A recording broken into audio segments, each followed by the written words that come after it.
has started. Like they've started on the front foot, and I think for almost everybody coming into this game, the impression was that Congo is likely going to sit back and soak pressure, but at least for the first 8 minutes that has been played, the Congolese have taken the game to the English and they've deservedly got their first goal. So this is a fantastic start.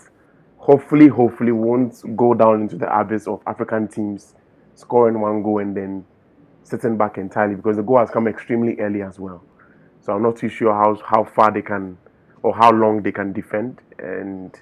But for now, the goal is in, and we can only hope that Congo will give us a good game or at least contain the English team for as long as they possibly can. But so far, so good. The Congolese have started on a very good foot and they've been rewarded accordingly. I like it. I like it. Now there's now pressure on the English to find answers, and there's likely the Congolese. Of course, this is their first knockout game. They have the first goal, so they are most likely going to try to delay play for as long as they possibly can, and drag the game, or possibly make it very frustrating for England. And I think I still maintain my stance that England, they don't have that creative spark. If Madueke is your preferred winger to start games for you, then I'm sorry, you don't have things. I'm sorry, you know you don't have any future here. The Madueke at this time, no, we don't do that here, please. And I don't know. There's also Rashford Rashford is that kind of player that when he starts is like, why are you starting? But when he doesn't start, we are like, why is Rashford not? Bring Rashford on, bring him on. I think he's a good super sub to a large extent. So we'll see how the rest of the game plays out. Um, for viewers watching us, my stream is slightly delayed, so it's most likely you're going to see some goals before I do. But all in all, I think we can still take in the spirit of analysis. You just see my analysis before the goal comes, and in your case, you'd see the goal before I do. But my analysis would come in tandem with the goal too. So at least you can get the best of both worlds. You see the goal before I do, and then you enjoy the analysis before I see it. Right. So it's the best of both worlds for you. But so Yeah. far so good. I'm liking the Congolese setup. I So like yeah. Go just on. to update, I gotta update this. Congo is up 1-0. Yes. For those that are not watching the game and you're on the watch along, Congo is actually up 1-0. Um, the reaction to that is crazy. I'm gonna update that. The next thing is if you're watching the stream, thank you so much for coming in. This stream Mhm. right now is on the City Dive Sports channel, um, on YouTube, on X, and on Facebook. So there's a lot going on. Don't forget to leave your comments in there. I'll be checking through here, see what the people are saying. Current update on the game right now. Just so let's update this real quick here. Let's just make sure this is all good. Yeah. It's England 0, DR DR Congo Congo. 1. 6 minutes. 6 minutes that goal was scored. Let's see who scored that goal. I want to see who scored that goal Oh, here. So it's share the screen. Chitega. Who? His name starts with a C. With a C, okay. I'm just gonna check in here. See. So Sipenga in Yeah, the C. 7th. What a nice strike too with Yeah, that. Sipeng. That was a good goal. Well, Yeah. very well taken. First ball, like the near post, and we all know Pickford. Pickford, yes, he's a good shot stopper, but when it goes low, he struggles sometimes, and that happened to be the case here. So it was a good goal, and again, I think since yesterday, and even when you look at possession currently, the Congolese are leading with like 59%, 54% of possession. So as mentioned, the Congolese have started on a very good foot, and they hit the English when the game was still up in the air and not settled yet. And it's very good because it helps them to get into shape and then possibly hold off the English for as long as they possibly can. And in maybe certain cases, hit them on a counter and go for the second or third, right? So it's very interesting. And I think since yesterday there's been conversations or complaints around how English or African teams go into these kinds of tournaments, and you can tell that in certain cases they are the clear favorites, but then we don't know whether it's inferiority or whether it's just being consumed by the moment. They just crumble when they have to show up as buoyantly as they can. And I think if people on the stream remember my pre-World Cup analysis, I spoke very glowingly about the Norwegian team. There's just a recap of yesterday's game between Norway and Ivory Coast, since an African team is playing today as well.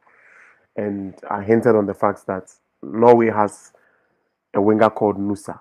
And funny enough, he happens to be partly Nigerian. His father is Nigerian. And I don't, Titi, can you hear me?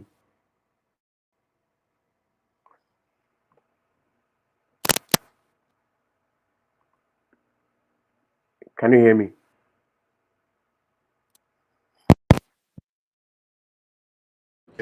Oh yeah, I can hear you. I can hear you. I was just. I think my stuff is not working. Okay, so I think I said a lot of things, but unfortunately Oh, it didn't come across. oh yeah, no, I can hear you. We're talking about Nusa, right, for Norway. So you could hear me. Yeah, I could hear you. It I was wasn't the hearing one you that back. was. That's all. I was the one that was not speaking at that particular time. Just Oh, trying to okay. make sure the people on here on Twitter and X see what they're actually saying here in the comment section. Just took a break, but yeah, I can hear you. We're talking about Nusa being Nigerian. Yes. So as I was As saying, well. I hinted on the fact that I do not personally. I'm not a big fan of Odegaard, so I never saw him as one of the key reasons why Norway will do well. But of course, he's their captain, so there was always going to be that element of him having a hand in certain things. But I always was of the view that the game was going to be hinged on Musa and then Haaland. Unfortunately, the two of them showed up yesterday. Yeah, Ivory Coast had a chunk of the ball. And again, I think we have all grown tired of saying, oh, the African team won our hearts. We've just grown tired of that. We should now go past being passive participants to just being competitors in this case. And it is my hope that with this Congolese lead, they'll be able to at least grind a result. And I'm hoping for the same this afternoon when Senegal plays against Belgium too, because I believe the Senegalese team is leaps and bounds stronger than the Belgian team. They have quality all over the pitch. So I'd want to see that in this regard too. But all in all, yes, it's so far the game has been good. I don't know. It's um, so Oh yeah, yeah. The game has been good so far. Right now, England has been kind of picking it up, trying to put more pressure on Congo. It's the 16th minute. Depending on where you're watching this game or not watching this game, right? There's all the latency with streaming as well. But it's the 16th minute, and Congo has a kind of a free kick in their own half. So that's currently where the game is at. It's kind of yeah, so there's a free kick in their half, so that's gonna take about a minute while they jog through, take their time to get to it. Danny, you back? Hello, Danny. yeah, my stream just cut off. So I'm trying to Oh, get. okay, yeah. So while you get back on, so it's 17 minutes. I'm gonna do a little commentary here for the game.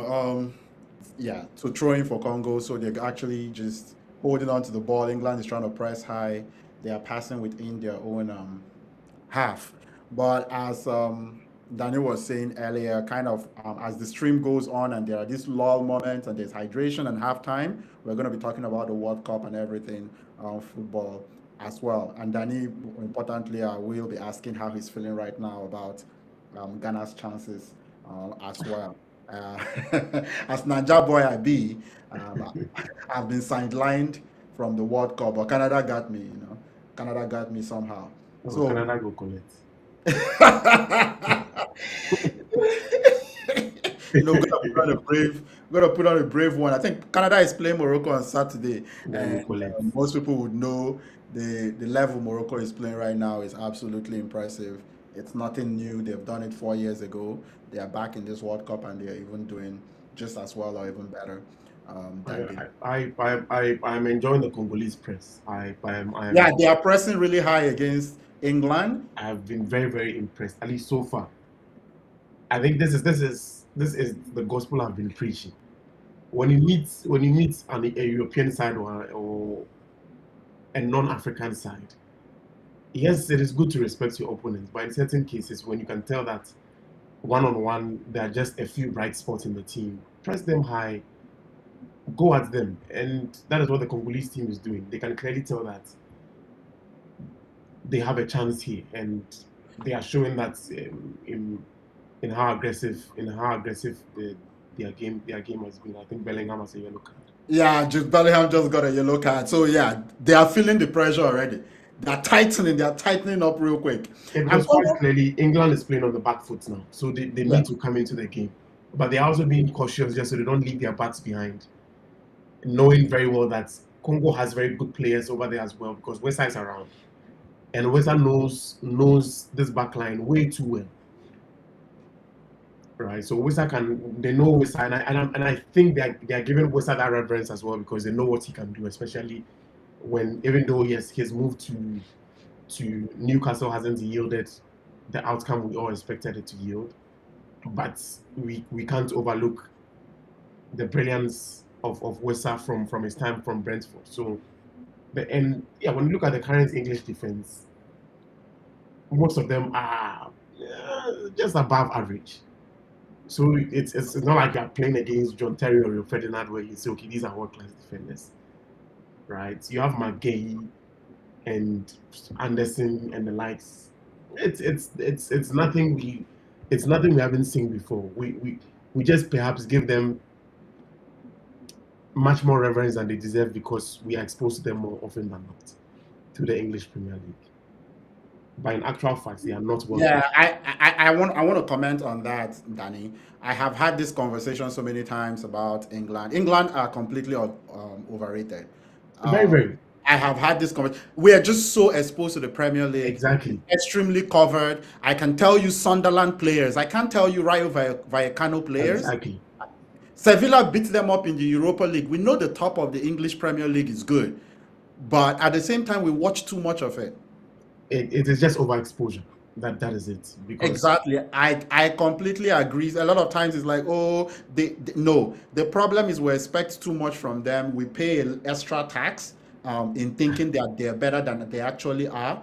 In different times, they have not really been better than the Spanish, French teams for a long time. that is Now, true. when they had their golden age in Frank Lampard, Rooney, we kind of make it forget that it was still around the same time that the Spanish team had the beautiful Had football yeah, the going. likes of Fabregas, David Villa, Xavi, Iniesta. It was around the same time, right? It was the right squad at the wrong time. Yes, it was the right squad at the wrong time. You had that team, the German league. The German team had way better players then. Yeah, It's there not like was last. Schweinsteiger, Cruz, Miroslav Exactly. Klose, Michael Ballack was around the same time. We Balak can't was forget that, around. right? Yeah, so I wanted to just agree with you there. I've had this conversation about the Premier League. I don't think the Premier League is the most watched league, is the biggest league. It is what it is. It's the old, very tradition. But I don't really think over a long stretch of time they've been better than especially the Spanish league. Spanish league has shown it in the Europa League how much Sevilla dominates that. So yes, there's a top team, but Mhm. Real Madrid won it 3 years in a row. So we can't even really use that Yeah. conversation as well. Italy has been really good in the Champions League and Europe for a long time. Inter Milan, Juventus, AC Milan.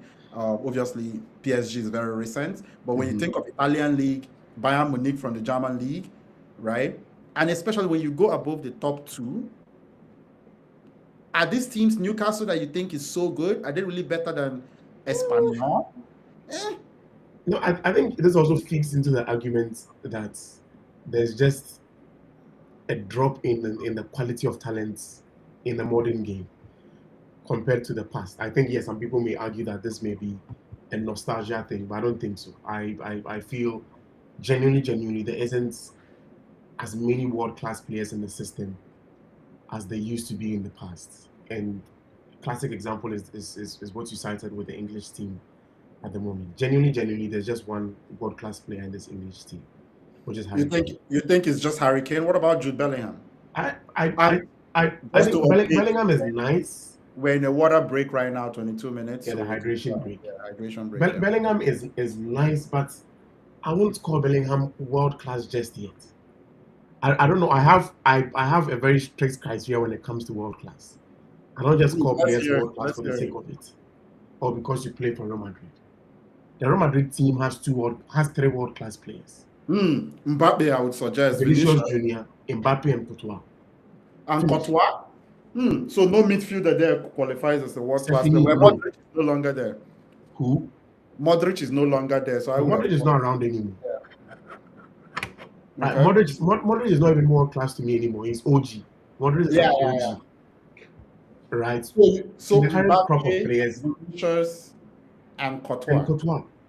Yes, Okay. people may argue for Bellingham, but I'll ask you, how long has Bellingham been doing it? Mm. Right? We get it. Bellingham he will be one of the best within his class in terms of his age range.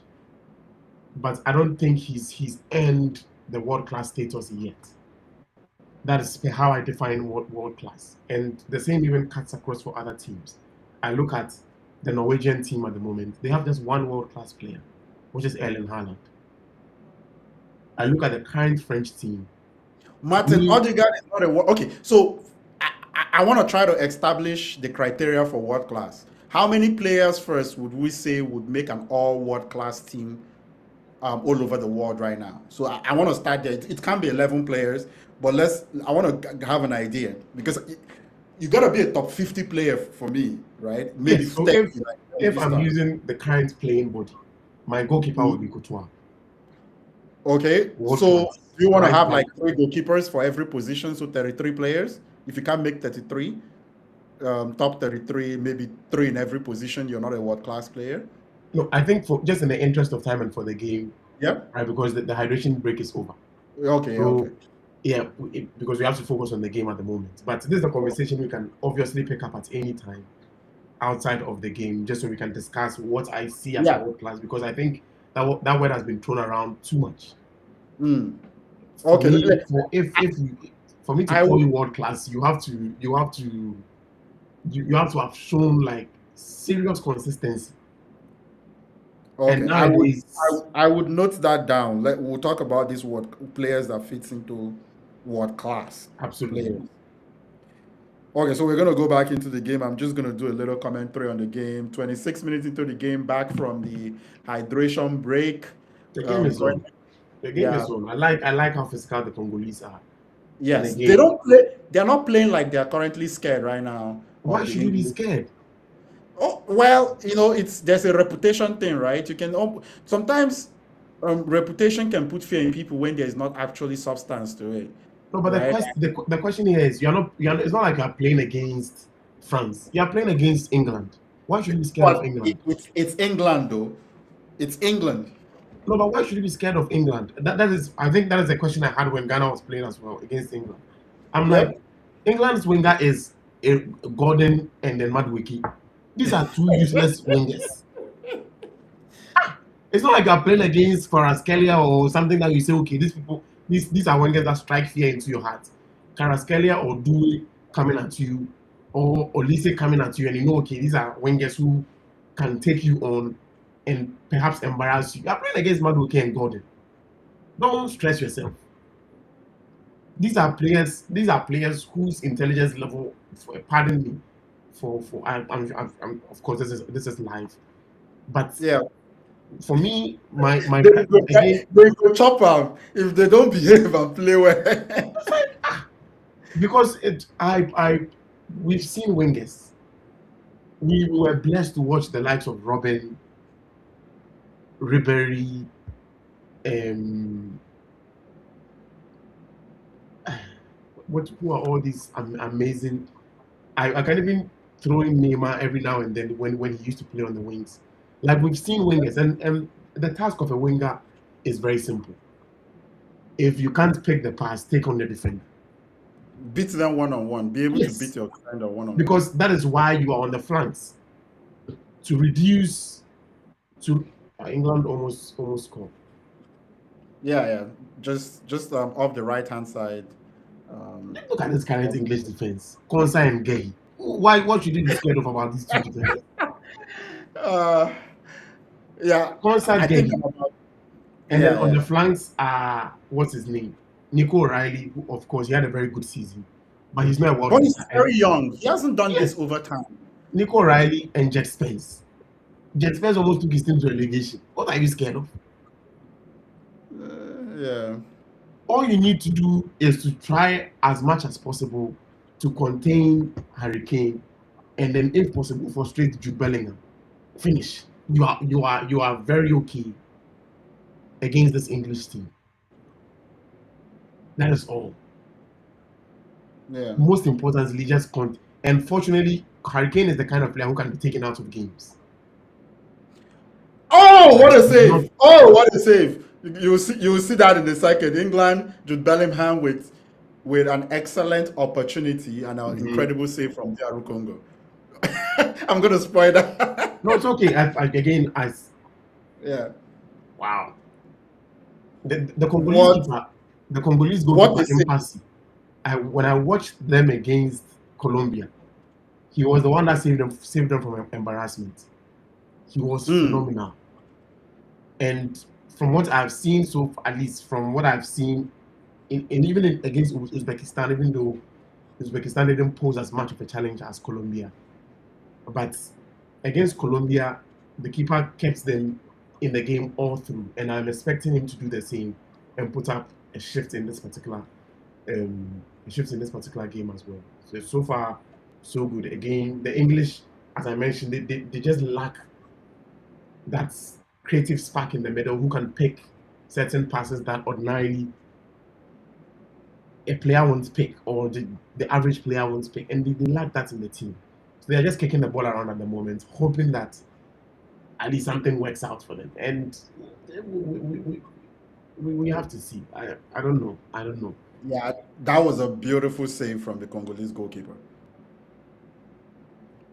That was a beautiful save. It's a good Uh, save. yeah.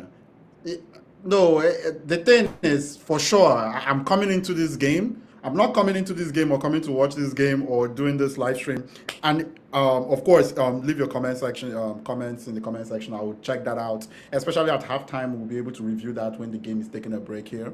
See what's going on across the different social media. The game is being streamed live on YouTube, on City Dive Sports, on X, on City Dive Sports, and also on Facebook. So yes, I do know exactly where that's streaming. But we're gonna go back to the game. But one thing I wanted to say before you continue, Danny, is that I didn't come into this game, me personally, thinking that Congo should have any form of fear for this English team. This is a game Congo just has, just in my opinion, a 50-50 chance. That's not Mhm. what most people would look at it as.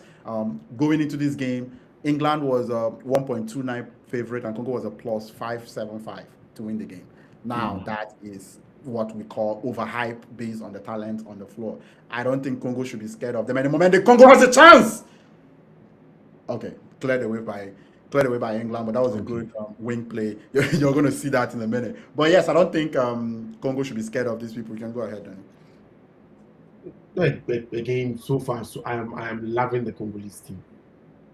I am absolutely loving the Congolese team again because I watched Ghana against England and it was very embarrassing to me. Very embarrassing.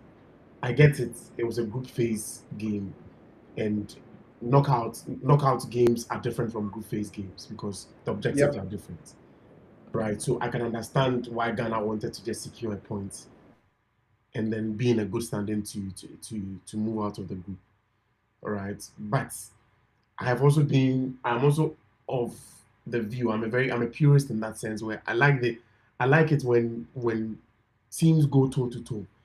Even though of course you also have to do an introspection on which talent you have and then how that talent can thrive in certain games before you play certain formations. But again, this is the English team who aren't world beaters in any sense. So I I am glad that the Congolese team is containing them. They are not defending in any sense. They move as units when they are on the attack, and then they fall back quite nicely when it's time to defend too. So I'm enjoying the game so far. England just seems to be kicking the ball around when they have it. They are not posing as much of a challenge.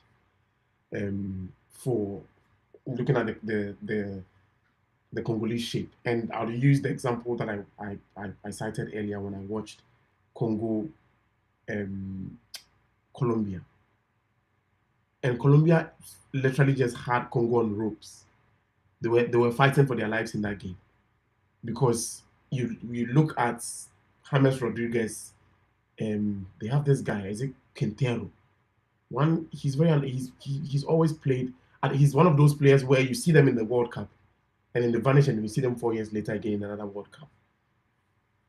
Oh yes, Those type of players that you don't know the club that they actually yes, play for. You just see yes. them at the tournaments, and you're like, you're a good player. What happens? Not bad. They have one guy, and then there was, of course, the star man Luis Diaz, and then there was Daniel Munoz, the Crystal Palace as it right back. Like Congo was fighting for their life in that game, and you could just clearly tell that there was just creativity all over the pitch, because James Rodriguez in the Colombian jersey is a different beast, regardless of his age. When he was young, he was killing it. When he's now old, he's killing it too. But you look at this English team, there's je ne sais quoi. They don't have it. All right. Congo has scored. I can't hear you. Oh, I'll let you see that one for yourself. I'll let you see that one for yourself. Congo scored. No, they didn't score. That goalkeeper is about to get a big transfer in Europe. Oh, my stream just cut off. Okay. No, it was so we had a big save from the Congolese goalkeeper. It was an impressive save. Good work on the right from Noni Madueke, got the ball in the middle, and the Congolese goalkeeper is absolute superhero right now. Can't be touched. The Congolese goalkeeper is not being touched right now. It's crazy. No, Has don't need him to be at his absolute and best. so far he has had two fantastic saves. This is literally 2 goals for England saved by the Congolese They'll goalkeeper need him right to now. be at his absolute best for this particular game. He's been very good so far, as I mentioned. The all the games of Congo that I've watched, he's made some very, very, very, very brilliant saves. So hopefully he can maintain the energy, whilst at least the outfield players also contain the English team for as long as they possibly can. Yeah, I want to go see what that Congolese goalkeeper's name. He deserves to be shouted It's out called with his Mpasi. name. His name is Mpasi. Yeah. Yeah, I need to start shouting him out by his name here, not just the goalkeeper. He has earned so Mpasi Nzao. So Mpasi Nzao number one. What a save! Oh, actually, it wasn't actually. It was a defender that blocked it. Oh, What? yeah, I've now seen the block. Yes, it was Wan-Bissaka. Was it Wan-Bissaka? Yeah, Wan-Bissaka. Wan-Bissaka keeps coming up huge. Wan-Bissaka might be the best tackler I've seen in a long time in football. Wan-Bissaka he's very good when it comes to one-on-one defense. He's very, very good. He lacks like the attacking instinct, but when you are coming at him, he's very, and for a defender of Wan-Bissaka's quality, I don't think Rashford is the winger that can scare him in any way. Right? Oh no, he's handled Rashford Exactly. consistently. And Right? unfortunately, whoever it is who is likely going to replace Rashford, which is Aaron Gordon, he's also terrible. He's not he's not he's not a schemer. He can't make your jaw drop. He doesn't have it in him. He doesn't have that dog in him. But Wan-Bissaka, as I said, he was on strength against Luis Diaz. Luis Diaz was using him.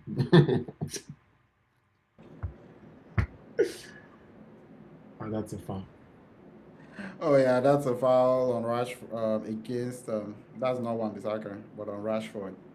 So England is gonna get like a free kick on the left hand side. Is that Harry Kane to take the free kick? No, that's probably Declan Rice.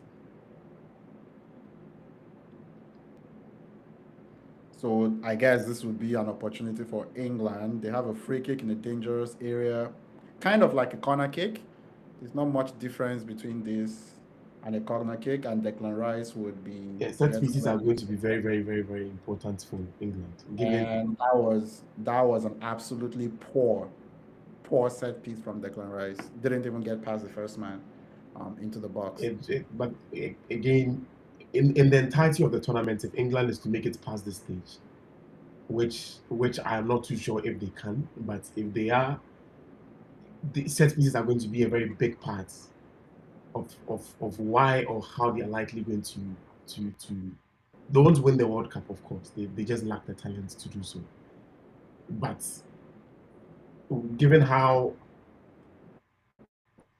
painfully limited they are when it comes to creativity, they'll have to depend heavily on set pieces. And of course, they have one of the best headers in the game in Harry Kane. So that would also play to his strength. Okay, the Congolese team. Oh yeah, yeah. Harry Kane is pretty skilled. Yeah, Harry Kane is pretty Harry skilled at Kane, that. So yeah. one of the best finishers in the game at the moment. Arguably, arguably the best actually. So He where do has we put Mbappe in that? Don't forget, Mbappe scored over 40 goals last season, even as Harry Kane had a fantastic game. yes, but if Real we are Madrid going by the were numbers, Harry Kane has more numbers than him this season. Harry Kane has almost 60 goals. I think over 60 goals this season. yeah. Right.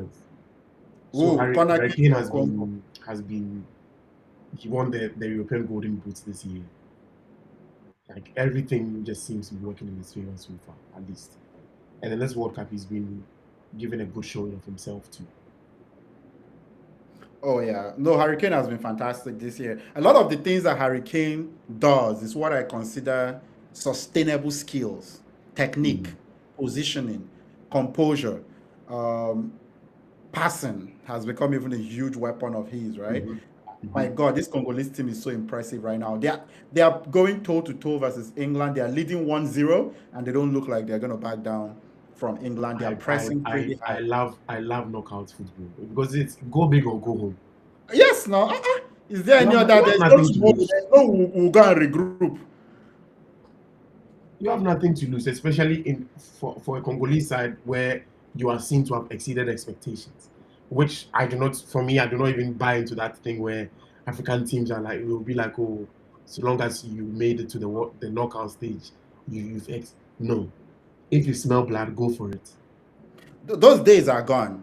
I don't. 10 teams in the World I Cup. hate that very limited way in which we see competitions or we even carry ourselves generally. You smell blood, go and fish, go for it. Oh yeah, I get it. I get it that Nigeria is not going to win the Cricket World Cup. So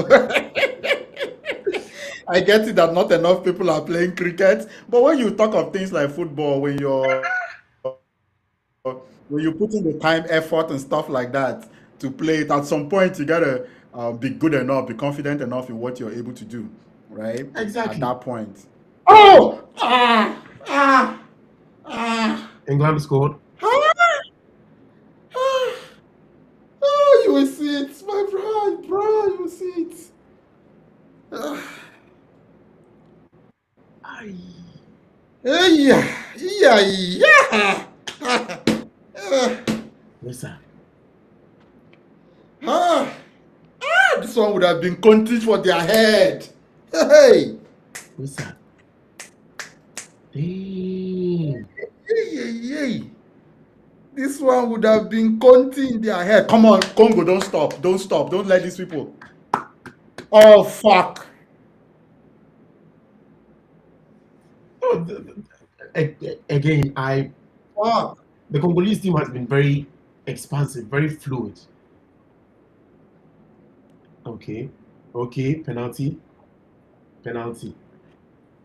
Oh, it's a bad. Let's see. VAR is gonna make this call for us. Just wanted you to see that.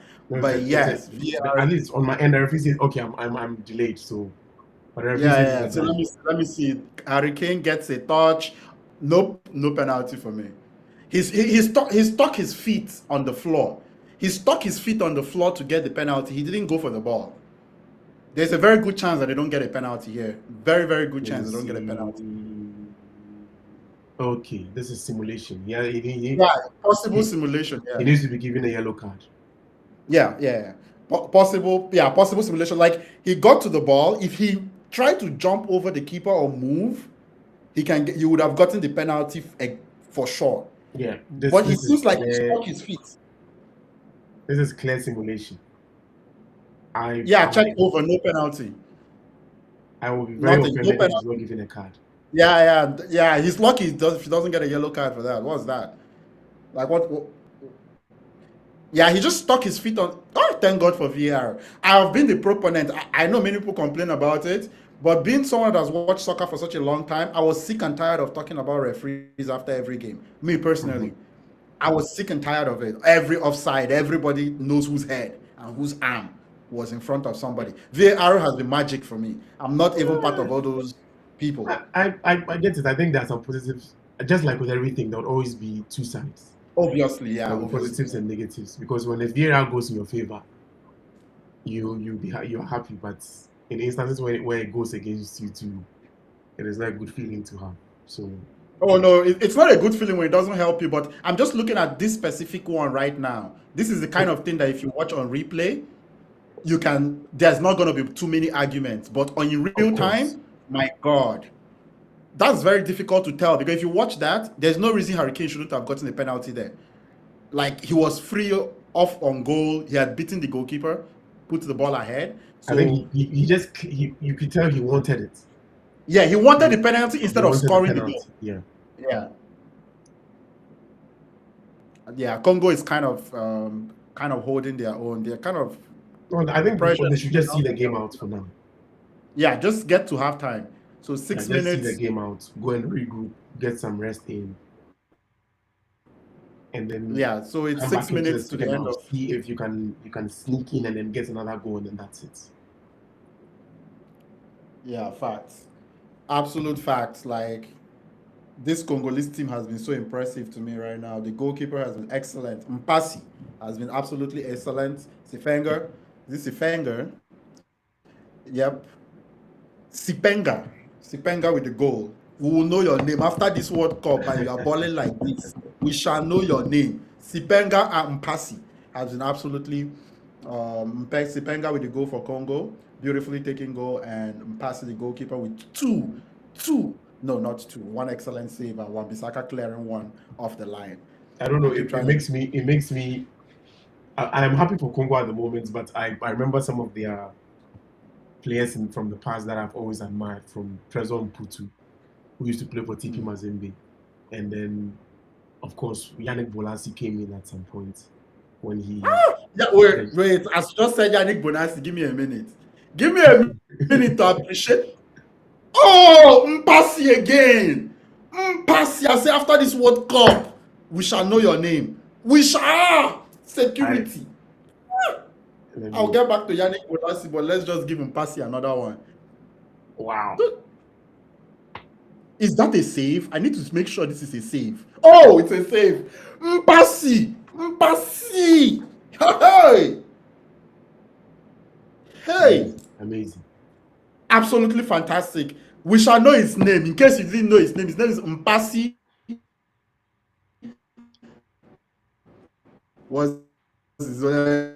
Let me get the second part. Maybe it's very important to him that we call that second part. And because it's important to him that we call Mpasi Nzao. What a player right now. What a player he is. I'll get back to Yannick Bolasie. I'll let you continue your thoughts about your Congolese players you admire. But when you say Yannick Bolasie, for a stretch of 2 years, maybe 1.5 or whatever, Bolasie made watching the Premier League fun.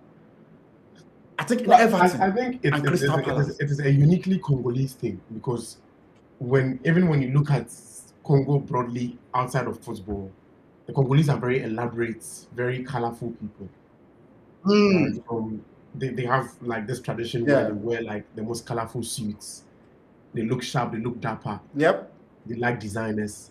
Mm-hmm. So that's even when you look at historically or when you look at their political history, right? From Patrice Lumumba, when he used to have the hyena skin cap that he used to wear, all the way to Mobutu, the infamous Mobutu Sese Seko, who also was very stylish. It just translates into it seems to translate into their game as well. So you have like Bolasi, who was very elaborate and very. It's like Very effectively elaborate. I'm playing street football, and then there was, I think he's still around, but he's now very old. Gail Kakuta, he came to Chelsea. Oh, Gail Kakuta, the failed Chelsea player. Yeah, and the reason why Chelsea got the transfer ban. The hype on him was so high. I just never saw him play for Chelsea. It's unfortunate he just couldn't cut it at the top, but he's been one of my he has always been one of my favorite players because I like players who like to showboat. That is my preference. I'm like, people come to the stadium or tune in to watch different things from a game, and for me, I like showboaters. Right, take on the defender, embarrass them. Yeah. No, Congo just was attacking again, showing incredible. I just love what Congo is doing out here. Yep. I'm But all for interestingly, it. Kakuta is on the bench at the moment. He's still in the For Congolese Congo? team. Yeah. Oh, I didn't even know he's part of the Congolese team. And he's not retired yet. He's on the bench. Mpasi Nzao. In case people did not know, his name is Mpasi Nzao. I again with how this game is going so far. When I watched the Japanese game, of course, for those who have watched our pre-World Cup analysis, I mentioned Japan as one of the dark horses. Unfortunately, the Japanese syndrome happened again, where they are always the nearly team. They play well and then they lose in the last minute. But I mentioned Zion Suzuki. Oh yeah, in in your my analysis. the Dark Horses pre-World Cup show. Yes, and I am just praying that Impasi won't encounter what Zion Suzuki encountered with the Japanese team, where he made all the amazing saves but still lost. Right, so I am praying that won't be the case here. We still need those saves, though. We still need those saves. So the saves keep us in the game. We might need about 7 or 8 of them today. Of course. Every single one matters. In this instance, you have to play out of your mind. Mpasi Nzao! Mpasi Nzao! That's his name. That is his name. In case you did not know, let me just let you know, his name is Mpasi Nzao, the Congolese goalkeeper. I say, first of all, he has done enough to keep it at 1-0. Of course. Because this could have easily been a 3-1 game. This is an easy 3-1 game right now.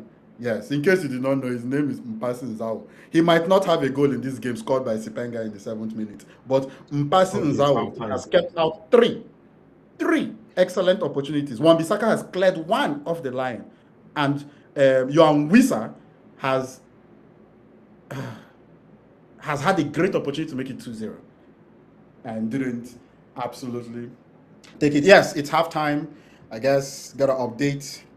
It's halftime right now. So HT. Good game.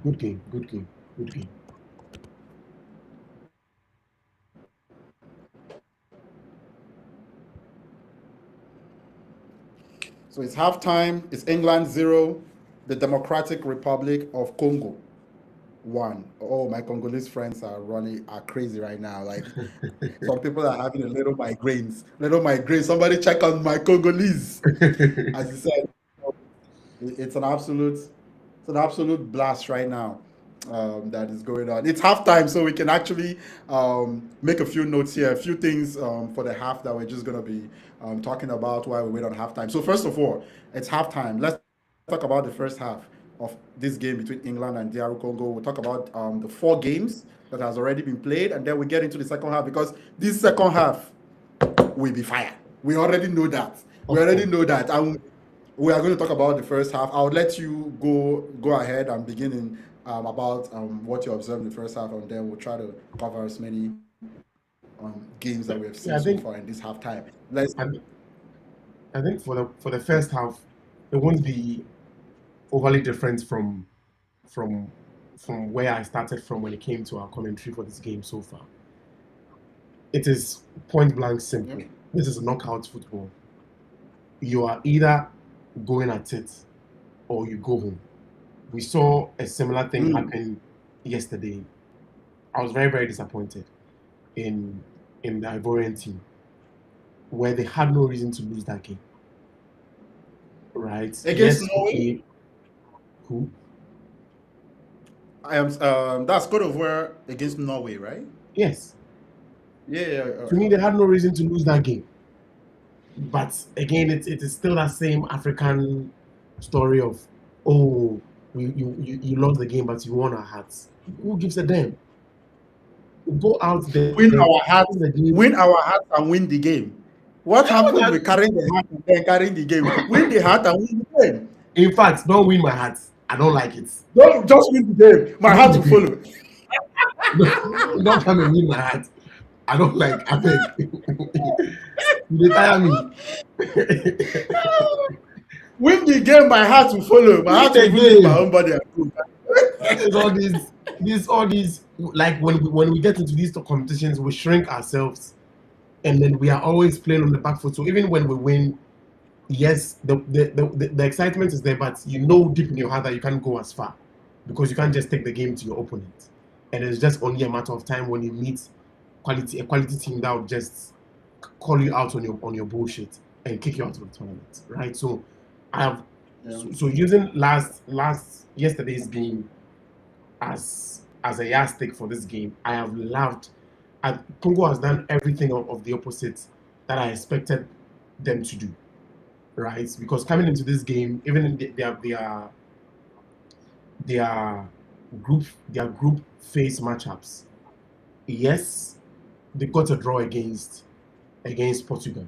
So that alone should be a confidence booster, right? Because when you look at the current Portuguese setup, I can argue that the Portuguese team is on paper better than the English team. I can argue any day, anytime, anywhere, personnel to personnel. That's the English team. The Portuguese team is leaps and bounds stronger than this English team. The only thing, maybe, I would say the English team has over the Portuguese team is coach. In terms of coaching pedigree, Thomas Tuchel has a higher pedigree than Roberto Martinez. But outside that, the Portuguese team is up there. And then when you look at how the Congolese played against Portugal, they lost by just 1-0 against Colombia, right? And even with that, they had a fair share of chances where they could have come back into the game, but it didn't happen. They beat Uzbekistan 3-1. So their run-ups to this round of 32 gave every indication that this is not a team that is coming to sit back and give you an unwarranted respect. And I have loved that in how they've shown up in this game. They took the game to the English team.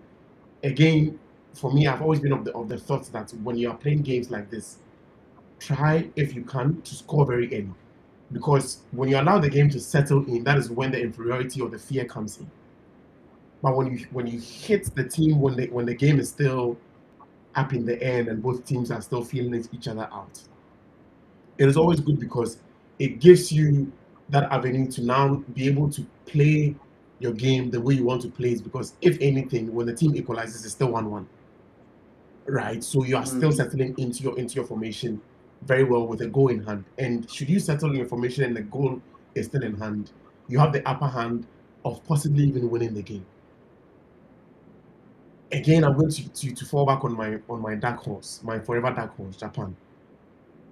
Japan had a similar circumstance against Brazil. But what happened in the second half? Of course, Ancelotti is a master at what he does. He made some changes in the second half, and then the Japanese, I don't know, for certain reasons, decided to defend, and then it went against them. I am hoping Congo does the opposite in this case. Second half, come play the English like you were doing before the half came to an end. And even if they are to score, it is still 1-1. 1-1. All right. So it is not doomsday just yet. You can always come back into the game some way, somehow, and then possibly make a win. Right. But do not be scared. Go at them. Take the game to them. The flanks are playing very well. Chipenga is playing well. At least Wan-Bissaka is doing what to know Wan-Bissaka to do every now and then. There's Twanzebe on the other side. He's also doing very well, very, very well. Right? And then you have Johan Wissa. We know Johan Wissa needs just a half chance. You don't need to, he doesn't even need a full thing. Just give him a half chance, find him at the right place, and you put the ball behind the net. So the Congolese team has enough weapons to hit the English team.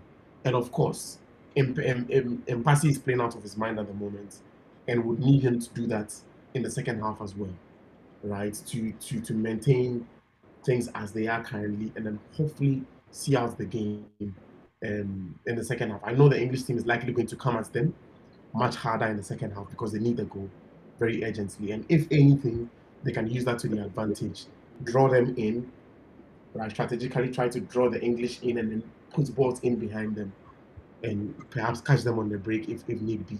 And again, they have the wingers and then the wing backs to do so. Twanzebe and then Wan-Bissaka have played in the Premier League for too long to not know what to do in such instances. And funny enough, both of them played in Manchester United.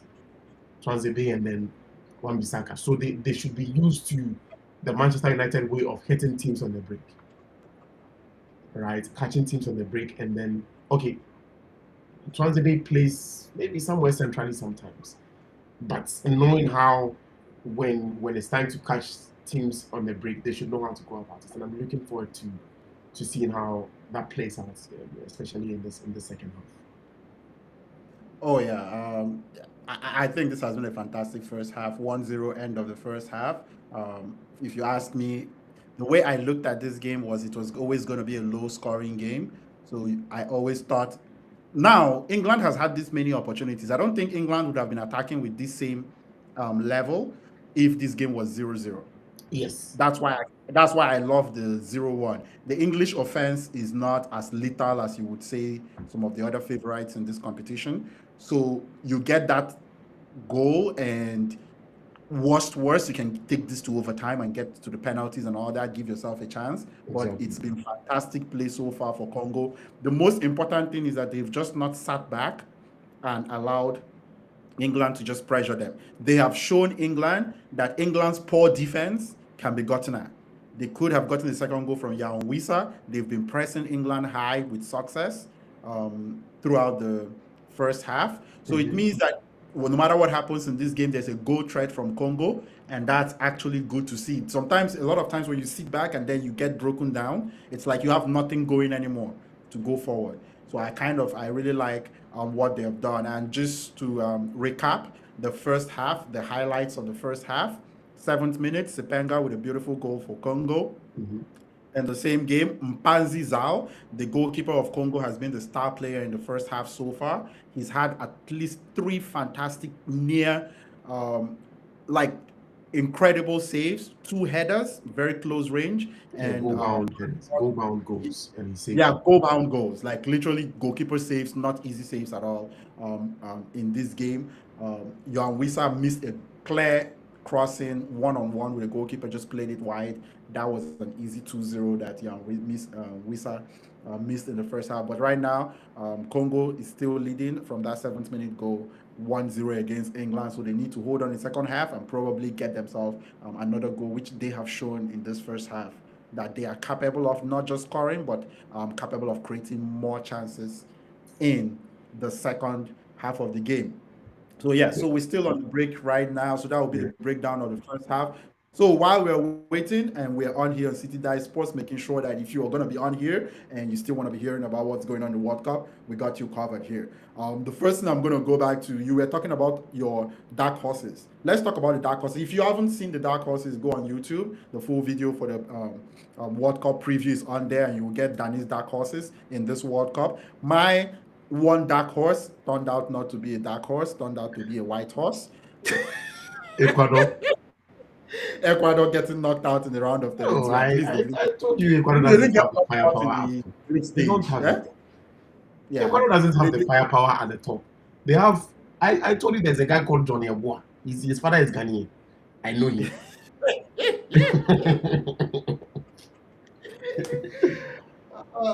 Johnny, Ecuador has like.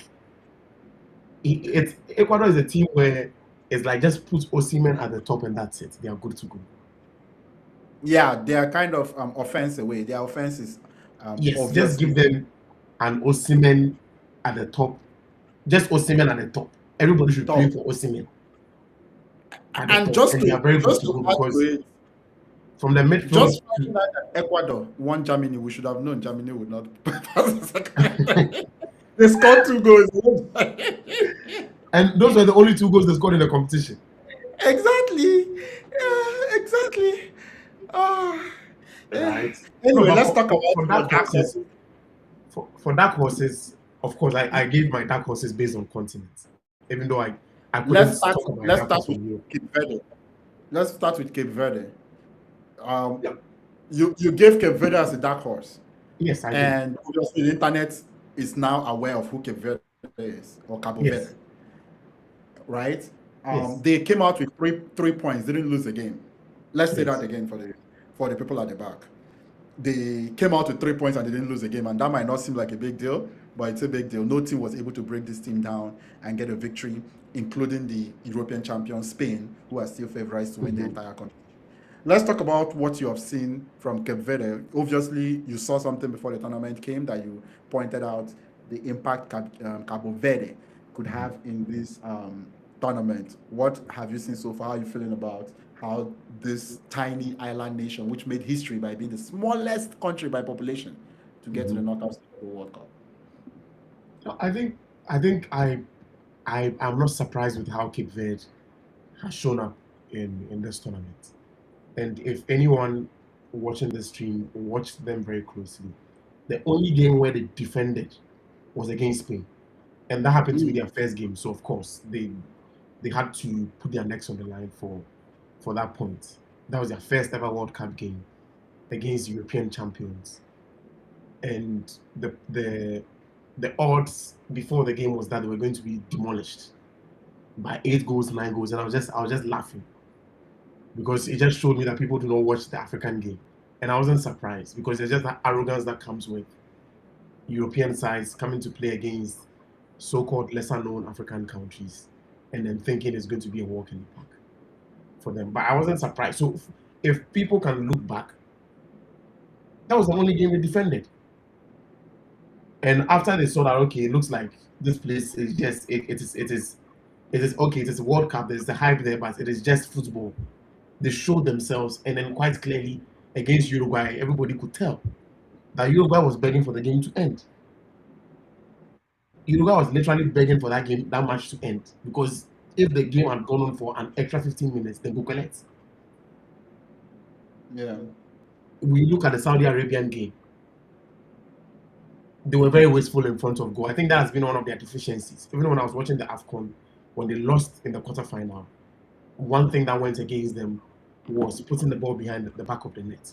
Their transitional play is very smooth. You can tell that these guys are like very, very technical. We are not here to do part-to-part football. No, we don't do part-to-part football. Like England, we don't do that brash football. No. Railway worker football. We don't play football like that. We give it's a champagne papi. You give Everybody, you give me, I give you. exotic stuff. You give me, I give you. If you feel, Tropical coconut with you. champagne. you Mediterranean vibes.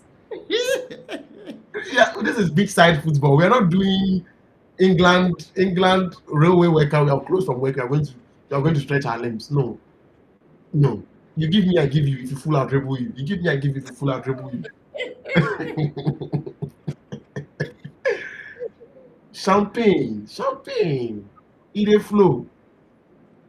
It just hurts me so much that they are going to play against Argentina. It pains me so much because I'd have loved the world to see them at a knockout stage against the likes of Mexico, Ecuador. Like then go collect. England, self. England self go collect. It just pains me because just Argentina has the X factor, unfortunately. They cannot. Argentina doesn't concede goals. Unfortunately, Their and midfield, Mexico, sorry, their midfield controls every game. and Cape Verde is very poor in front of goal. That is their issue. They are very because the 2 goals they scored so far, one was a set piece, a free kick, and then the other was a mistake. But in times when they work the ball to the front against Saudi Arabia, their last kick of the game before the game ended should have been a goal. Well worked goal, cut back, and then the guy just played it across the post. Right? So that has been their biggest deficiency, putting the ball behind the net. But when it comes to coming toe to toe, oh my brother, Cape Verde. I think they dropped baby, the Manchester United's baby for this World Cup. Yeah. I think they have his old now, so they felt okay, they can do without him. Okay, Congo.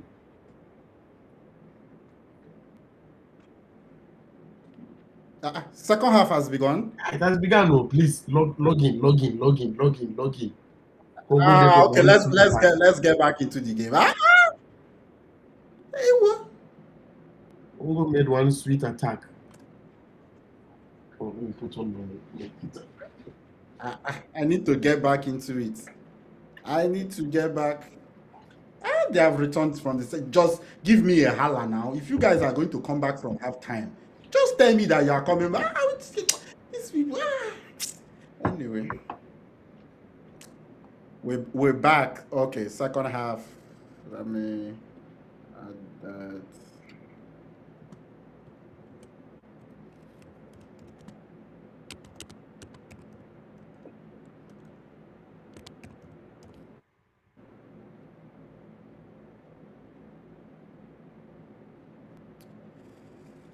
Okay, second half is back. Yeah, we're talking about Cape Verde. Hopefully, after this game, we'll be talking about Congo and the exploits they have done. So far, so good. They started the second half as I expected them to, contain the team. Okay, this was very poor. This is very poor. Okay, a whole 116 million player. Look at the pass you are playing, Anderson.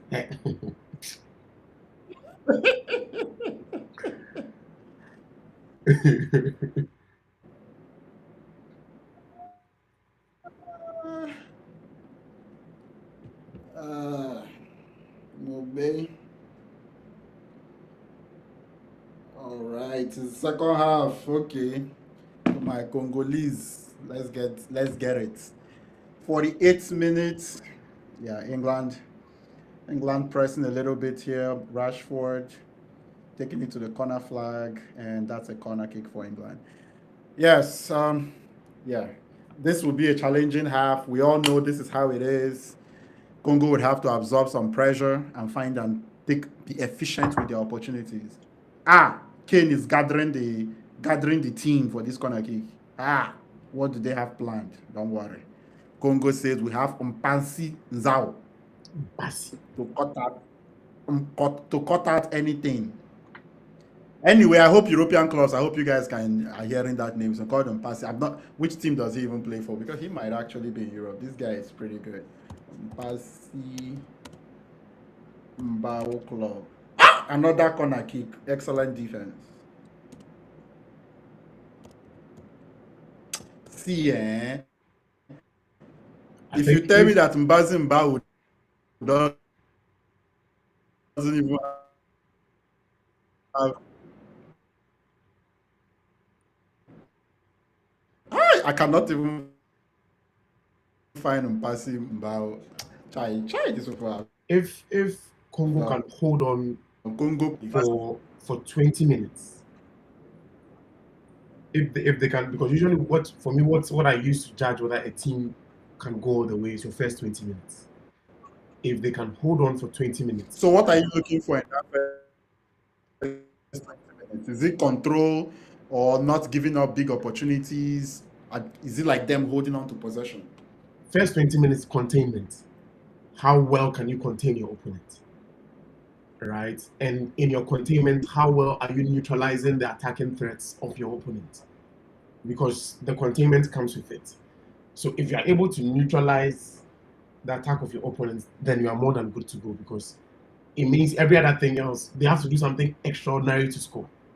But if in the first 20 minutes, or the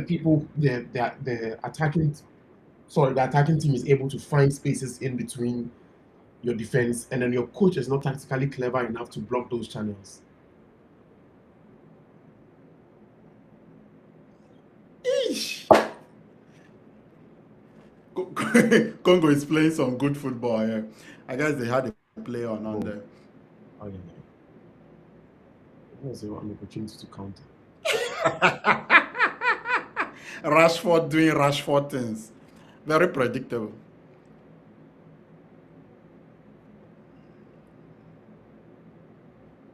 If there's one thing I want to mention about this World Cup has been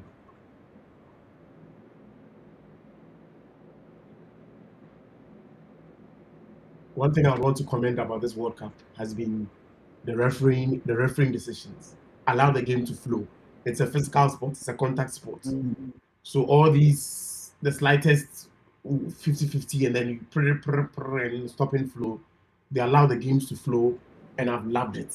I have loved it so much. And I don't know, I hope that what's the name of this thing? The other leagues, especially the Premier League, adapts this, because at some point it becomes even embarrassing how players just throw themselves on the floor just to stop the flow of the other team, in many cases. But so far, so good. Again, Congo is doing as I expected them to. And it looks like my man, Mbemba is struggling slightly in the middle, because he seems to be having a hard time, even from the first half. That is the Congolese captain. Oh, He's been struggling for the like most part in of this terms game. of not feeling good, right? I don't know. It feels like the game is going past him at a very fast pace. This game has been really physical and fast. So if he's not youngy, if his legs cannot carry him, I can totally see how. That was a good save.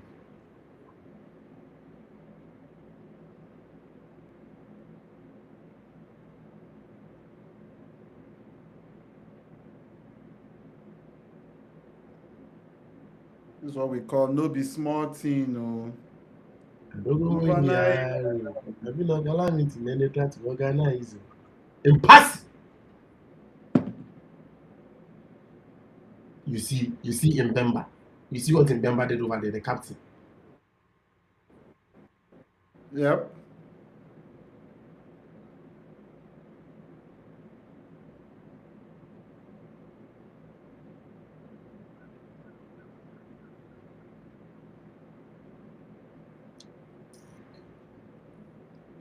So for the viewers watching, please can share your contributions in the comment section.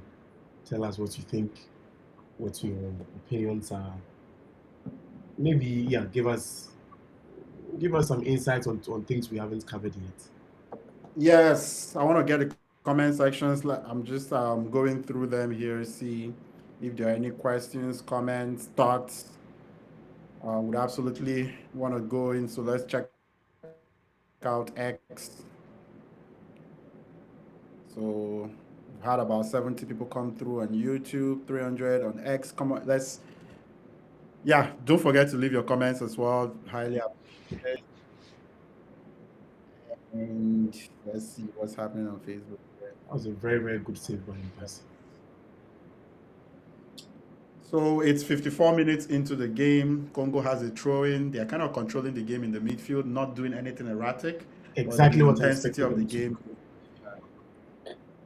Yeah. You are leading by a goal to nil, and usually the mindset here is even if you are to concede, it becomes 1-1.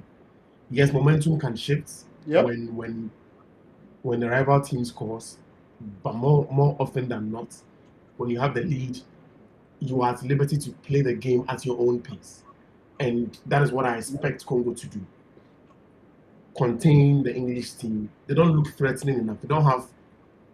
It's not like you're playing against an interchangeable front line of Mbappe, Olise, Dembele, and then maybe they throw in Due, or if they need something different, they bring in Cheki. No, the English team doesn't have that. So you can easily contain them and then make them play through the wings. And through the wings, yes, they have some above average wingers like Madueke, but there's nothing to fear. At least Madueke is not a winger that should strike fear into your heart. He doesn't have it in him. I'm just thinking right now, that goal probably came from Jet Spence's wing, It which was is a inside. huge, yeah, which is a huge defensive liability right now for the English team. Yeah, it was That his side. That was Jet Spence was on the right wing where Sipenga came in from.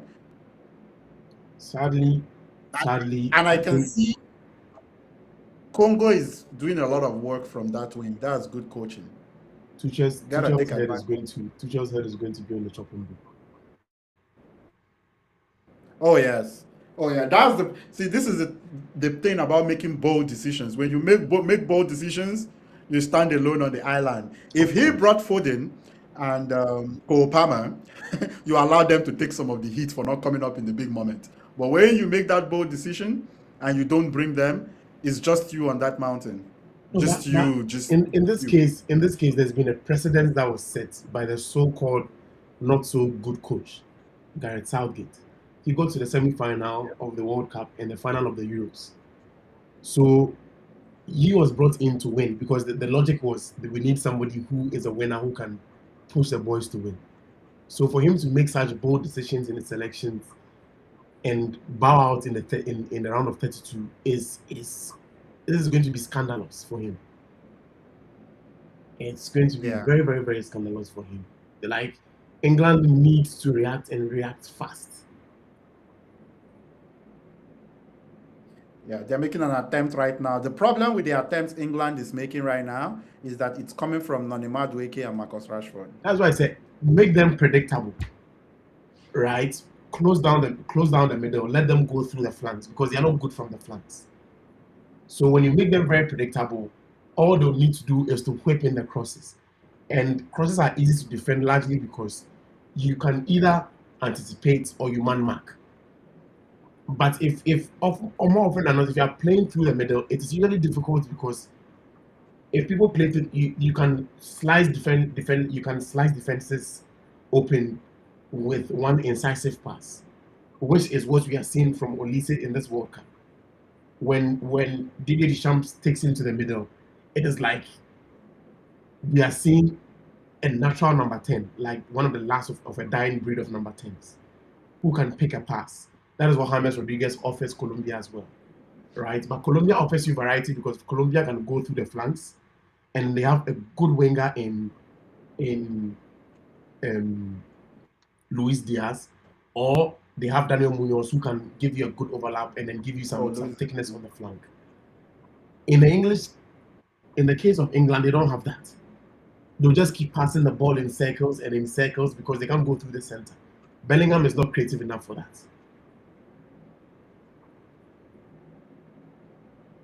Yeah.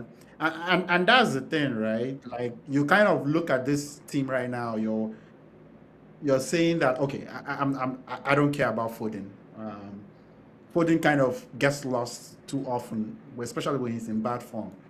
But Cole Palmer's ability to pick out passes, because would Kane now start dropping back to kind of make incisive passes? Because that seems like a way for them to kind of get some brilliant passes from midfield. Because right now, oh my goodness. Okay. Oh man, come on. These guys want to dribble. These Congolese players want to show.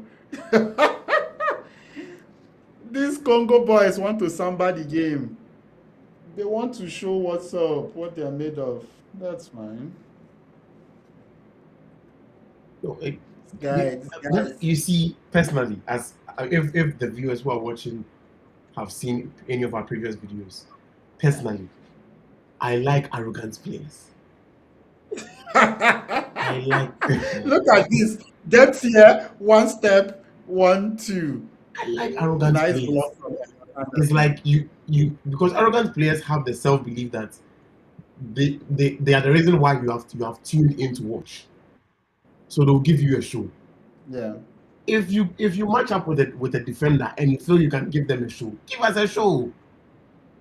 If you feel, go again. Gordon is coming. And Gordon, you see, I told you that it's going to be a like for like change because this is how Tuchel coach. Yeah. Saka, Madueke, Gordon, Anthony Gordon for you can easily predict the English team, and set up against them easily. Like for like, there's nothing different from what no change of the formation. This might be the time to bring in Ivan Toney in some capacity in this game. Maybe, if you're going to cross the ball and play through the wing, maybe bring in Toney and then make Kane drop slightly because they don't have step back to 10. They don't have a creative person on the pitch. That is where Bellingham is not creative enough. And that is where my thoughts about Bellingham comes into the picture. Right? I think Bellingham is more of a box crasher, box to box. But if you expect creativity is not Bellingham, it's not going to happen. He's not a creative player. He doesn't have that in him. Yeah. So Kane would have to drop a little deeper to be the ball carrier at this point. Yeah, he's dropped a little bit, but he needs to not be the farthest man down the pitch.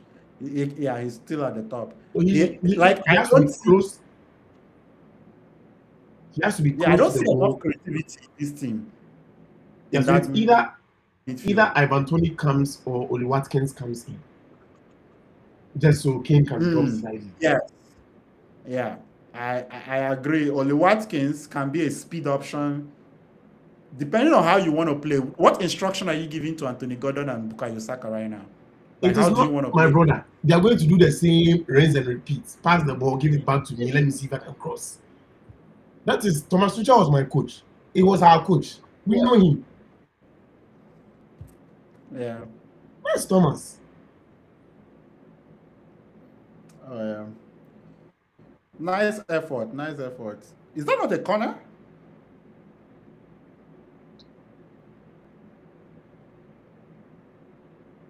They didn't give the corner. Can't VAR? Okay, it's a corner kick. Oh, I'm like, VAR has to step in. Like, VAR has to step in here at some point.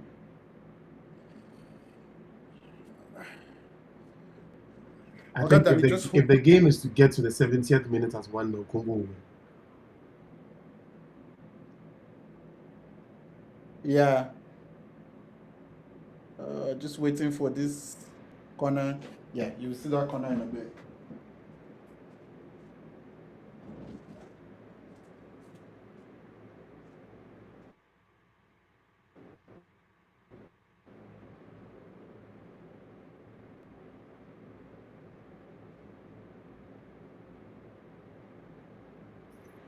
So for the viewers watching, I hope you are enjoying the game so far. Congolese team has been fantastic. They have clearly taken the game to the English, and yeah, they are more or less playing like co-equals. And this is what the game is about. At the biggest stage, when all eyes are watching, you don't shrink. And I'm hoping that the Senegalese team is taking a cue from this game, because the Belgian team they are going to face should take nothing. It's not as good as the team. The Belgian team is not good enough. They should take nothing less than 3. Let's just take a victory to the next round. Let's just handle Belgium the way Belgium needs to be handled. I expect Senegal to be the better team. Like, even I don't want better team, my brother. I don't want that better team talk. They should clear them. Oh no. That's my point. I don't really see them as an underdog against Belgium, in my opinion. Yesterday, Norway was your dark horse team, so there was a certain level of respect you had for Norway coming into this tournament, right? No, again, as I said, for Norway, I don't respect Odegaard like I respect him as a player, but I don't rate him that highly. But then again, as in my preview before the World Cup, I mentioned Haaland. If you have somebody like Haaland leading your line, someone who doesn't need excess touches to find the back of the net, then you know you have an enigma on your hand. And then they have Nusa. It was even later that I got to know that Oscar Bob is from Norway too. And I've always loved Oscar Bob. It's unfortunate the injury he had, I think, against Arsenal in the Community Shield impeded his development as a player. But Oscar Bob is a fantastic winger. Oscar, Yeah. yep. And then they have Antonio Nusa. You come to the middle, they have Berg, right? Of course, they have Odegaard there in there as well. And Yeah. people, this club from Norway that went all the way in the Champions League this season, I've forgotten their name. Bodo Glimt. Bodo Glimt. It's like people don't pay attention, but a good chunk of the national team has most of their players from Bodo Glimt. Yes, that. They have some good players. They have like two players I really enjoy. Hans, Yeah, you are Hans. cutting out. I don't know whether it's the internet. There's a way. Yeah, I think the connection a little bit lagging.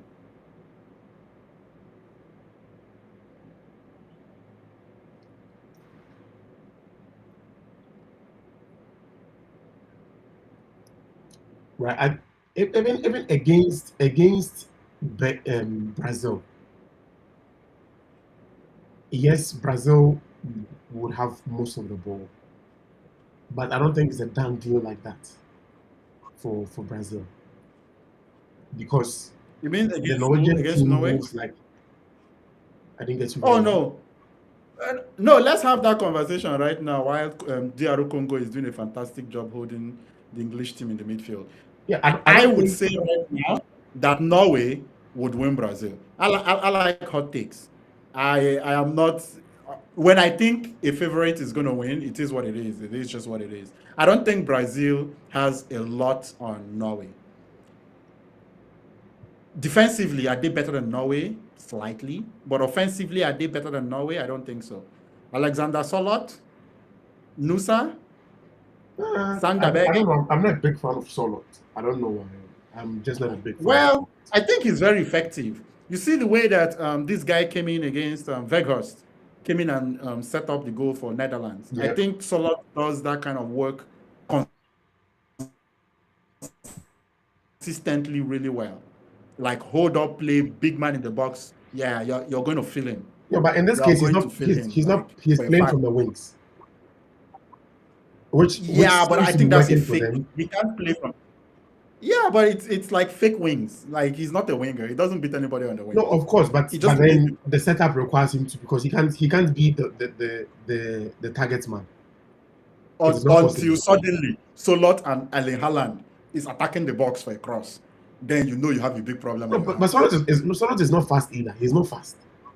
No, but I mean like attacking the ball in the air, right? He's Oh, not fast. exactly. That's what Exactly. like let's say the cross is coming in from Nusa and it's coming into the box. And somehow Solot is attacking that ball on the back post. No, of And course, Haaland is attacking in the middle. Now you have a problem. of course. I think, and I think that's what you target. You don't really target playing the ball through Solot's wing. It's everything now goes through Nusa. And like this other part of the field, that's the left-hand side. Right? and if And then anything, now they also have Strand Larsen on the bench who can always come in and try to do something. Yeah. Even though, of course, Strand Larsen is not like he's an average player, but he's always a nice option to have on the bench too. So when the Norwegian team, Ostergaard, they have Ostergaard, Odegaard, Berg, Nusa. Their keeper is very good. Hauser. Yeah, Nusa. Their keeper is If very you watch good. the Bodo Glimt team, you will know that they have some solid players. The thing with that Bodo Glimt is I think they were a little they have so many advantages. Going to play in Norway is a very tough place to play. Yeah. I don't know how I rate them. One, they were fresher than every team you play in Europe. Their league ends in December because of how cold it is in Norway. Yeah. So every time they play the Champions League, especially later in the Champions League, their leagues were already closed. They don't play during the midweeks. They have 2-3 weeks to prepare for you. So if you have any weaknesses, be ready. You're coming into if you're flown into Norway, it's like flying into the North Pole. Getting there is like coming into the North Pole. So you have serious next year in a bit. So you have serious issues when you fly into Norway. Tiny place like a North Pole is like you're flying in the middle of ice. When you come down like this, you go feel it. If your body hasn't felt it, you want to go home quick. Be like, daddy, this place is too cold. But yes, I think. Yeah, I think Eze has been brought in. Oh, they have. So we just finished. My hot take here is England will be knocked out because majority of their team is made of Arsenal players. I thought if they have the champions, then that means they are ready to become world champions. Which kind of champions? Yeah, champions. Yeah, champions. Champions who have to tackle keepers down to be champions. Are these champions? Now, is it not? I thought the logo is whatever it takes. You know when they used to put motivational speech, tag, sticker, whatever it takes. I thought that's what they wake up to. No, the logo can be whatever it takes. We get it, because in the case of Arsenal, they hadn't won in a very long time, so they take any win is a win for them. But now, you show yourself here. Show yourself, because nice. I think we have to come back to the game. Wan-Bissaka. So we got 20 minutes 20 more minutes before extra time or injury time, whatever is needed. In this game, 71 I think we can played. play this game for an extra 2 hours. England will score. I wouldn't be surprised. England's attack is not something that A lot of average players in the team. A lot of Saka is not a world class player. No need to pull him down now. Saka? Unnecessary. Yeah, Saka, I don't even know if he's that healthy at the moment. The good thing that I like here is that this Congolese team right now does look like they are under like insurmountable kind of pressure. It's just the game, right? It's a game that you're down 1-0 and it is what it is. And you just keep playing.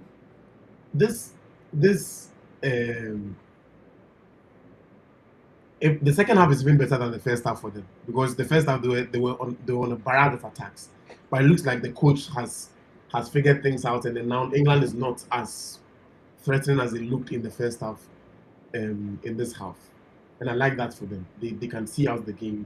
I believe they can see out the game, if not even add one goal to it. Yeah. Oh yeah, no, I like the way the game. So long as England keeps playing through the flanks, they won't win. It won't work. Yeah. Trying to play through the flanks won't work. It is too predictable. These are moments in games where you need individual brilliance. Somebody who can take the ball and say, okay, all of you are rubbish. I'm bringing the ball to you.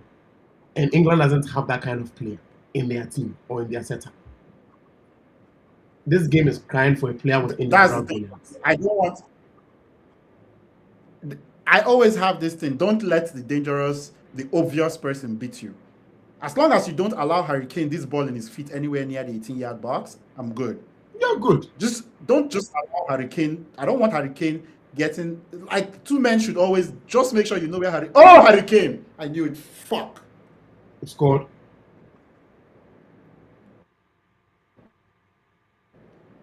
I was just saying it.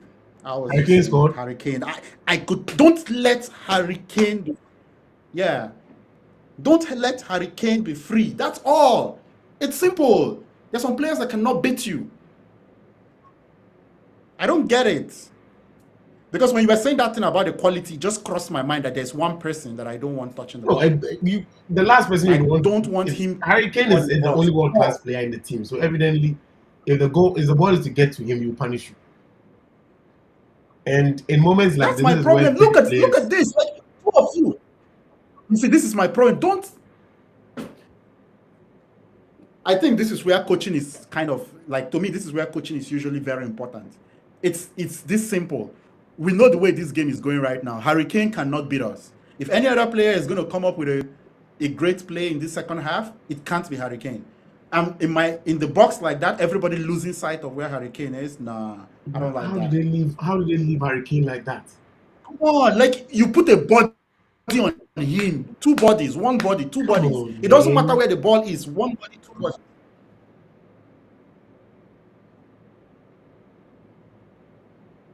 These are games where moments matter in these kinds of games.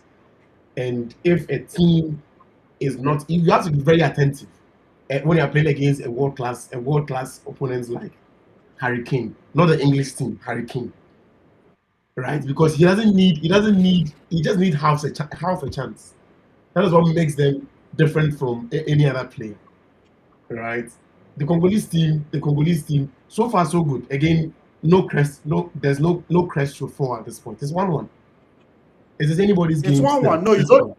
No, you don't lose your head at all. Yeah, Like, to it's me, this anybody's is game at still this point. Yes, the part of the momentum game might plan. switch in favor of England, but it is anybody's game still. So the Congolese team, they can hold out, maybe just maybe nick a goal here and there. I still trust them to take the game to the English because they've done very well so far. Yes, they've conceded now. It is 1-1, game on, so they should show themselves. That's they belong where they are, and then take the game to the English Yeah, because no, the game is still fine. This is the time you calm them down. This is exactly yeah, also calm down, still play the where we game want to because be. So, England will still resort to playing from the flanks, crossing the ball in, and then trying to score from the flanks. So their gameplay is still predictable because the goal came from a cross. So you know that this is what they are playing. nice. Do not allow Harry Kane to touch the ball. Good defense. You can clearly tell that Like, this is what swarm they are him doing. whenever he touches the ball.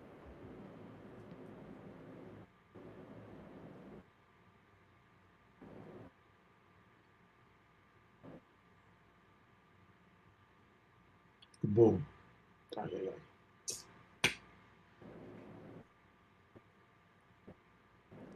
One time. Some players are two people on the field, and some players are -1 on the field. They should contain them. They should contain the English team.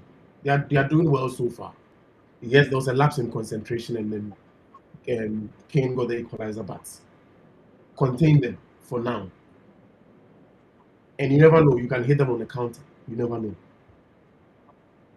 Oh yeah, they have shown their ability to attack this English. This defense is not your all-world beater. Now there we With go. Konza and McGeady, what are you scared of? Nico Riley, and then what's the other one? You can. These are these are like bottom tier of the table of the Premier League players. You can take the game to them. There's no Gabriel, Saliba, Ruben Diaz, or any of that here. Even themselves, and they score them. How much more this one?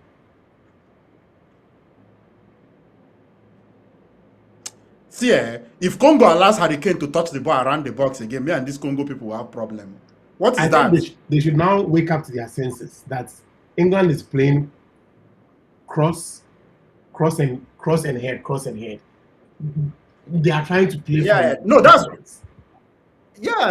That's the tactics, and that's fine, right? But even with that cross and head, do not allow Harry Kane be the one getting to the ball. That's like, look at that space. To me, because again, there is a striker who earns his strikes from these kinds of opportunities. So they shouldn't just allow him to have. Oh no!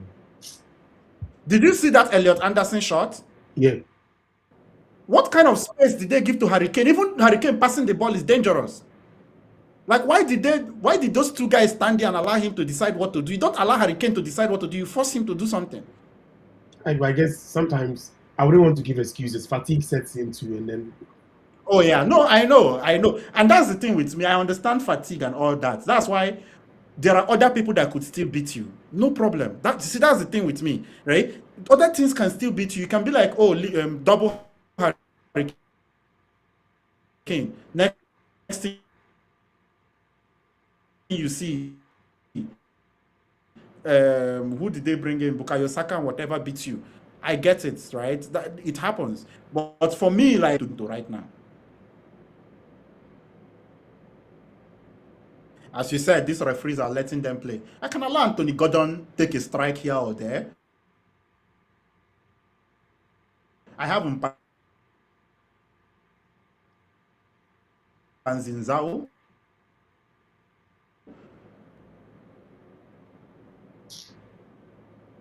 It right now, and England with the attack crossing the ball, played off by Congo. So this game is kind of excellently poised.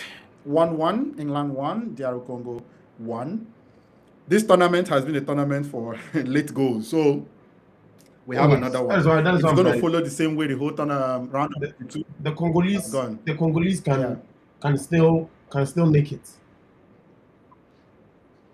Just allow. Oh yeah, they can make it. This tournament has shown us it's 8 goals and penalties, so we're still good. Yeah, just draw the English team in, give them the presumption that you are defending or you're on the back foot. That you are defending, and I think this Congolese team has more speed. Oh yes, and they have some fresh legs that have come in as well, so they should be able to, in certain cases, hit them on the run. And this is the game West has been playing since when it was with Buemo at Brentford team as well.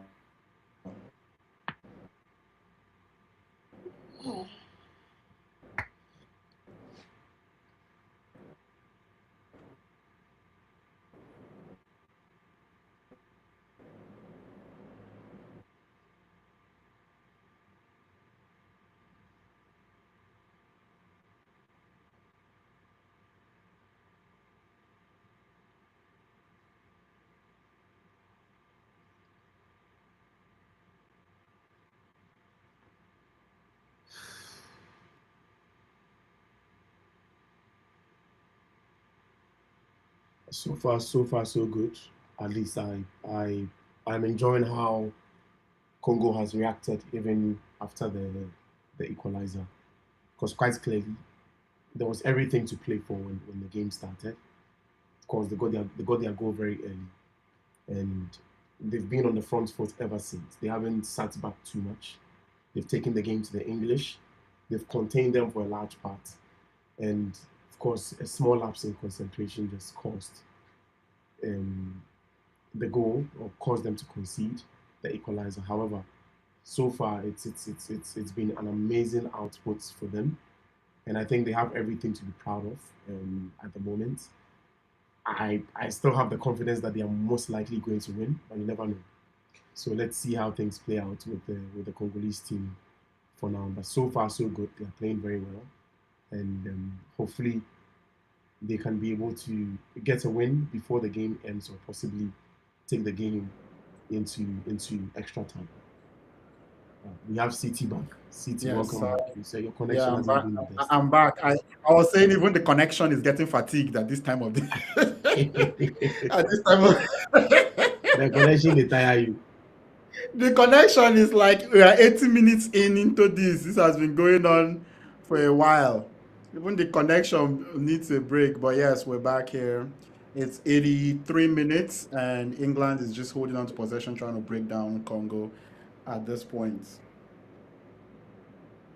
This World Cup round of 32 has been fantastic. Apart from that France game that I didn't watch much, and I heard, and I know Mbappe handled them with over, I think France had close to over 20 shots in that game. Kind of just, yesterday's game. Yesterday, I at some point I was just feeling bad for Sweden. Yeah, because it was not a matchup. You could tell they were just begging for the game to end. Yeah, there was nothing. I think, yeah, 25 shots, 12 shots on targets, just peppered them. It would have been 6-0. Yeah. their goalkeeper did very, very well to keep the scoreline slightly respectable because it was very bad. And on their end, they had a few chances to score as well, but they weren't as inspiring. Clinical. Yeah, when they had the chance to score, or instances when they had the chances to score. My God, is England giving Congo some nice space that they can use. No, that was always going to happen. That was always going to happen. So it is left for Congo to exploit these spaces and channels, pick the right pass. Pick the right pass, because you have one of, by far, in recent seasons, one of the best goal poachers in the Premier League on your team. So you should find a way to play him in. West Ham would score. Just find a way to play him in. Right? Don't worry about the excesses. Find a way to get the ball to him. He would sort himself out at the top. He's looking to regain his form as well, because since he moved to Newcastle, he's been injured. So that is Congo. Are you tired, Congo? What's going on? I can coach this team better than this coach right now. What nonsense is this? What nonsense is? Do not allow Harry Kane to touch the ball. Come on. How difficult is that? Do not allow Harry Kane. Like, is it just me? Like, what the heck? Ah, my goodness. African teams. Why?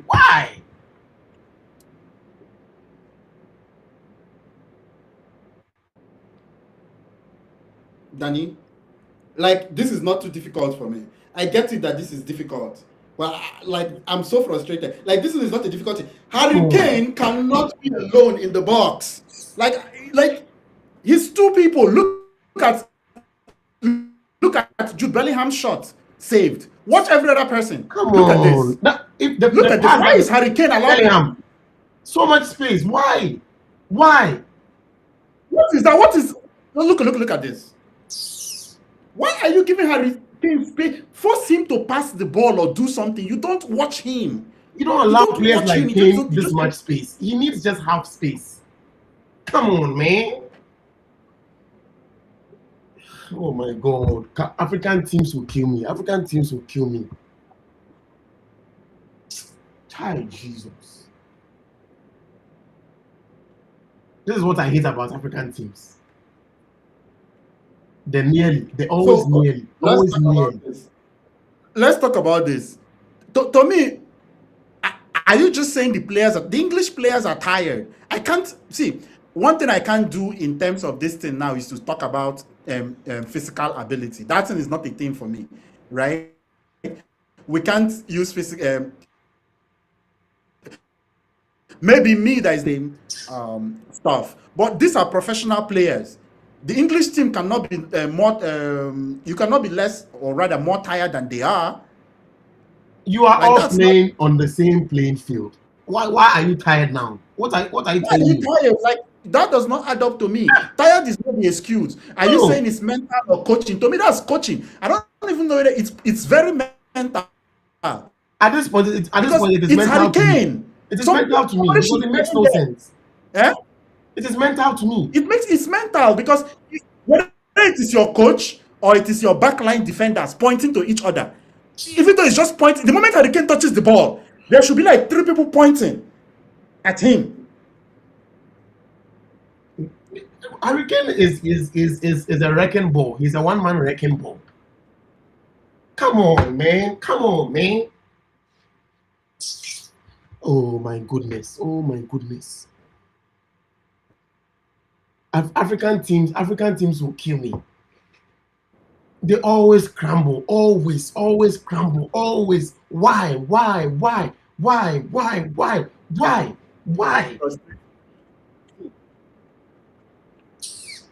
Danny, you were also saying it a few minutes before me. I mentioned it, right? About not having the skill players. And as you're mentioning it, even though you're thinking about that thing, we all remember a one man called Harry Kane. He cannot beat me. I consistently mentioned it, that he is the only world-class player in the English team. Should the ball get to him, you will be punished. It is as simple as that. That's simple. Like, it's not that difficult. I mentioned the same thing about Haaland. Haaland doesn't need to touch the ball 100 times. Give Haaland the ball 3 times, he scores twice. This is how these guys And that's the end their reason stride. France. This is what they do. That's the only reason France is so dangerous is that you cannot stop any one man. You're finished. No, Try stopping Olisen or the try French stopping team, Mbappe. the French team is an anomaly. I don't even talk about France. They are on the side. I don't talk about them. It's like going up against Argentina, and then you are giving Messi space. Why are you giving Messi space? Why? Yeah, why? We know he'll dribble you. Fine, we know, but still don't give him space. Let him dribble you, so we know you tried. Why are you giving world class players space? We don't do that. We don't do that.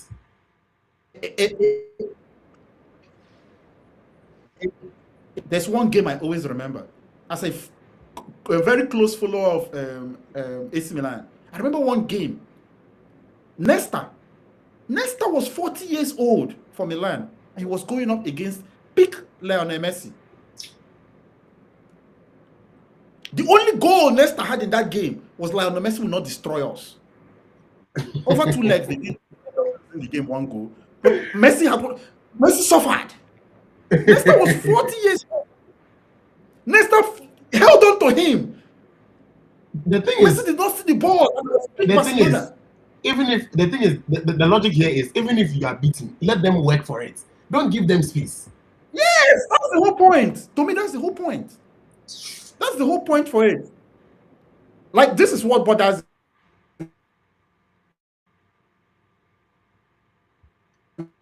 Oh, Jesus. me. You can lose a game and whatever. You can even do what you're supposed to do and still lose the game. Martinelli came in and scored the winning goal. It's Martinelli. If he kills you, he kills you. Oh well. I think your scoreline, you're giving Congo 2 goals instead of England 2 goals. Please check it. Oh, because that's what I am hoping for. That's what I am hoping for. Oh, that's what I was hoping for. Oh, myself, I had already seen the. Oh, you're right. You're right. Whew. It seems like your video is blurred. Can you take a look at that? Like, it's completely blurred. It's working fine, but it's like blurred. Congolese defender Sadiki has been very disappointing. The past few minutes, he's been very, very disappointing. Yeah. He's lost concentration severally. Can you check your video? It's blurred. Can you turn it off and turn it on? Something like that. Okay.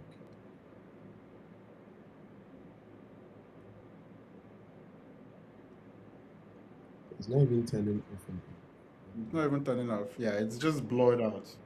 Like blurry. 3 more minutes. 3 more minutes. 3 more minutes. What can we do? Yeah, maybe we'll just see out the game with the blur. We'll just see out the game. Yeah, we'll just see out the game. So 3 more minutes. I'll just 3 more minutes for Congo to do something here. Had a fantastic game up until about the 70th minute. My goodness. Wait, this guy is not trying to foul Hurricane outside the box. Hurricane was outside the unnecessary thing. And you're shifting. What are you shifting for? If you're going to give away a free kick there, you give away a free kick to Hurricane to outside the box. Mbemba has disappointed me in this game so much. Mbemba has disappointed me so much in this game. The whole captain. There were 3 players there. Close him down. Close down. Like, are you going back? What is penalty to you? Now is not the time for penalty. Now is the time to be aggressive. You that's outside the box, you take the hit immediately.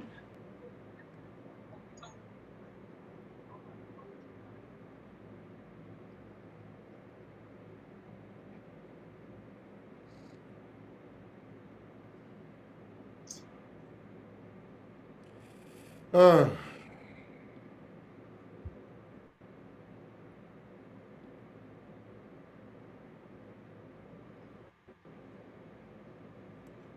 wow.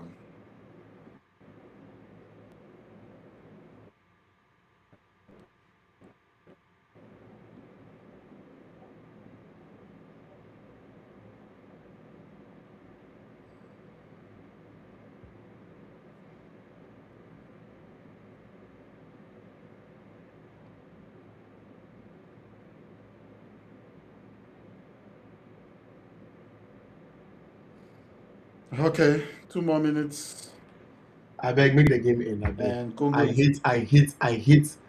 hate this African mediocrity. I hate it so much. I was praying against this thing that what happened to Japan shouldn't happen to them, and sadly it has happened. See, the big problem. Okay, we got a free kick. That's the last chance of the game. The big problem with Japan is Japan played with effort till the last minute.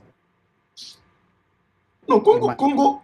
Again, not to take anything opinion, away from the Congolese performance, they've been phenomenal. I've enjoyed it. But Congo the thing about such games just is the moments. You should be able to manage the moments. If you don't, you'll be seemed punished. to just turn off, turn off.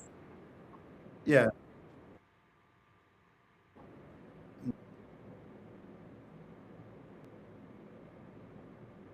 Okay, so we got a last free kick. The connection just kept cutting. Before it. Yeah, the connection don't tire. Ah, oh, wow.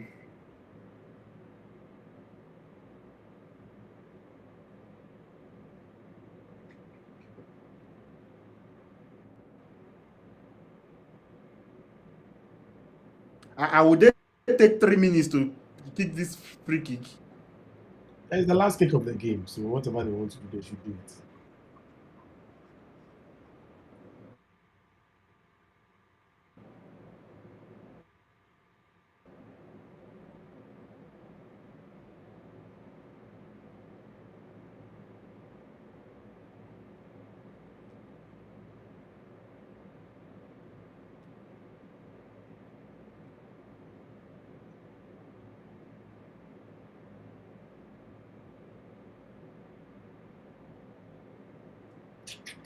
That's it. That's all. As it says, it is finished. Oh, gola.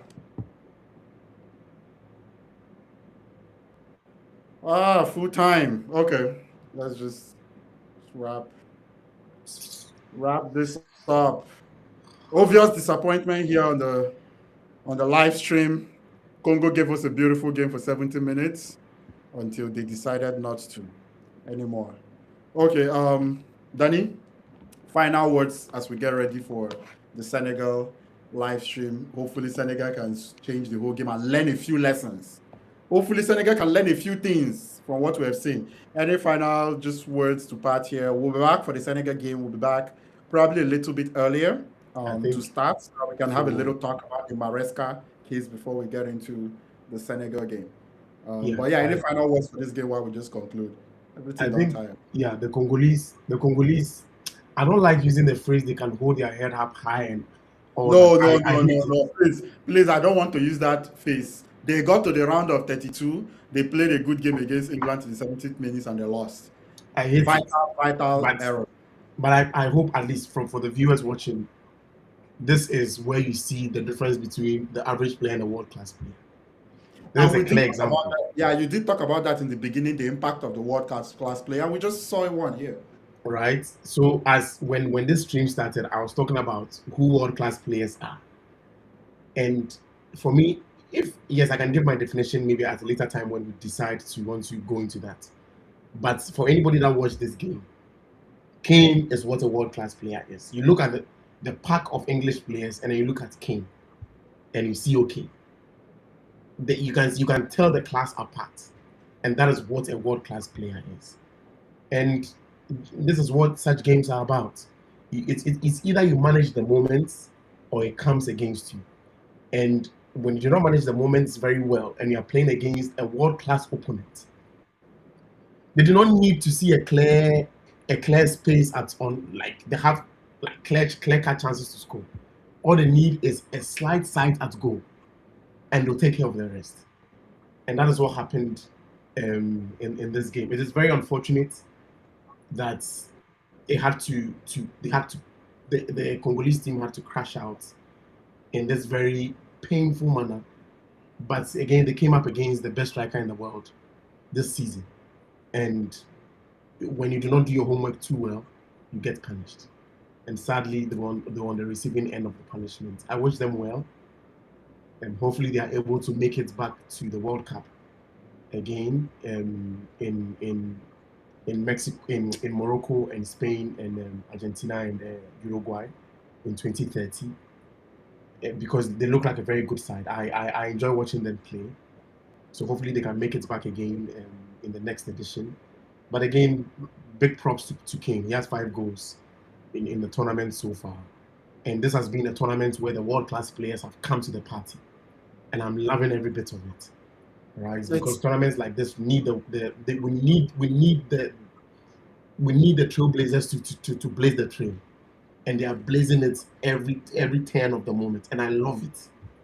yeah, and it's been something to really point out. The performance of Mbappe, Lionel Messi, Harry Kane, Erling Haaland, especially obviously in the forward roles. We don't talk about star midfielders and star defenders and star goalkeepers as much as we should, but at least in the forward roles, the star players have shown the difference between them and the rest. It's not even close. All your Jokereses of the world, your Isaacs, Your guys is the world-class striker. Let's be but they are serious. paying. Look at the fees that they are going for. My brother, Is that not class money? That's Elliot what class money. Anderson has been sold for 120 million. Is he a world-class player? Florian Wirtz. Florian Wirtz is here. That's why I'm like this current The dollar is global. It's United States dollar, like US British pounds, big dollar.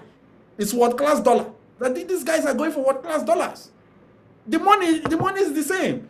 Even though the exact money, the same money that they will use to deposit Beckham alert Friday to Erling Haaland, Beckham Isaac own bam. Alive. Florian Wirtz. Whew, arrive. Bank of America processed. Swiss bank. It's the same Swiss bank now. Hey, I want a condo in Mallorca. Erling Haaland is your name. Alexander Isak is your name. Welcome. Check cleared. Check cleared. It's the same thing. No, see, the important reason why I point this out is that, in my opinion, this has to be a very important conversation. Yes, value is about demand and supply and who's willing to pay. But we can all see the difference about what you're getting. Some teams are being scammed, and some players are scamming teams, and teams are scamming some players. Unfortunately, it's the balance of how things work. But we can totally see in this game now that Harry Kane should have collected the bonuses of like 3 players on this team. That is true. Madueke. No, I'm telling you. Madueke's bonus. Yeah, Madueke and Jet Spence and the other one that was on the other side that they took, Marcus Rashford. Do you know that their checks clear the same way and Swiss Bank offers them the same thing? The same card, black card. They both get black cards. It clears the same way. But at the same time, we can all see the difference between the impact of or what they bring or their impact is to the game, or the difference. And that has always been my whole thing, is that a lot of these things is balanced. Some players are scamming teams are scamming some players. It is what it is. Some players, people would always be overvalued and undervalued. It is always going to be like that, because at the end of the day, they might tell you that they know everything, but too many factors affect these decisions. So to close it up there, congratulations to Harry Kane and the English team for proceeding to the next round. I'm going to be gracious enough to give them the closing round of applause to the English national team.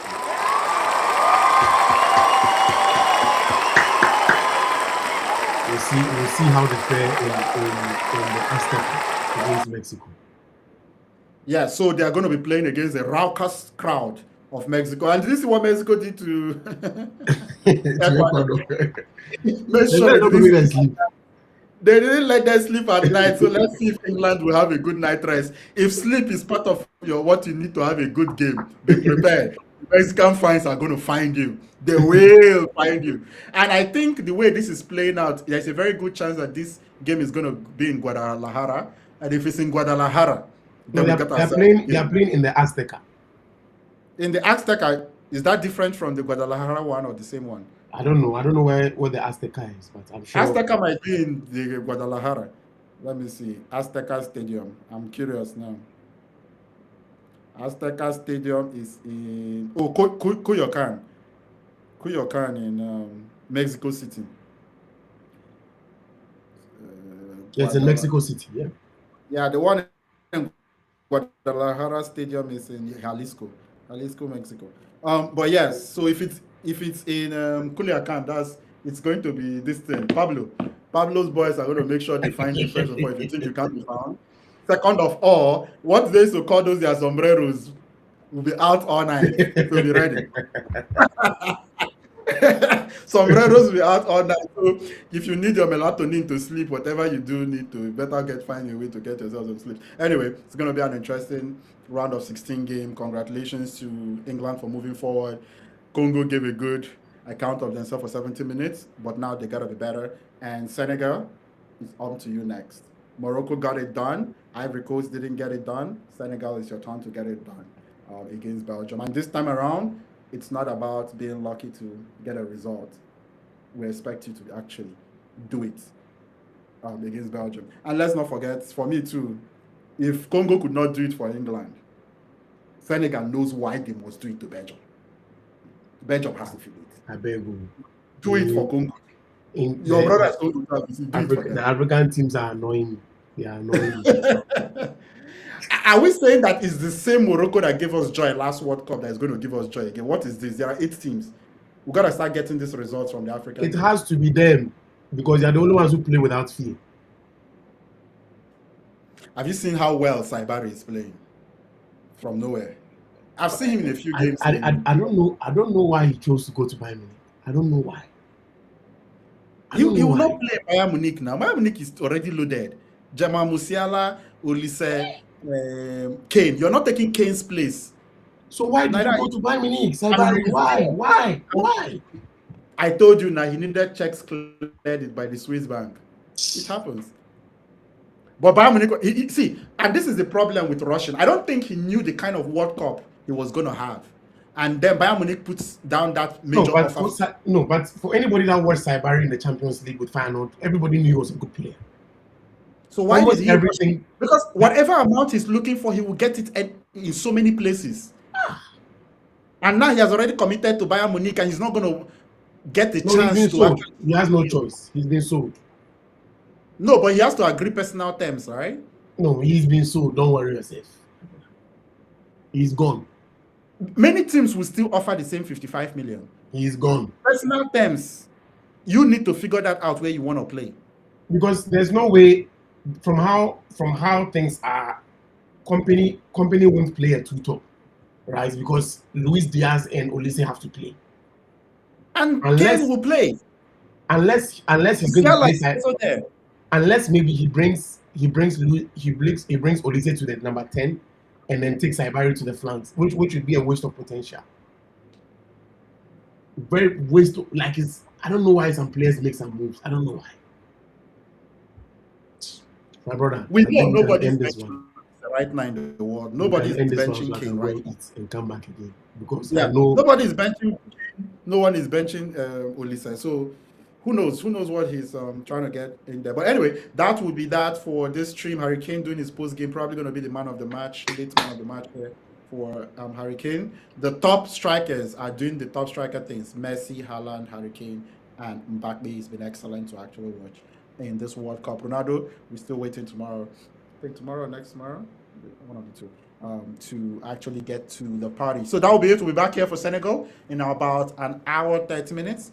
We'll be back here for Senegal as well. So we're going to be ending the stream now. For everyone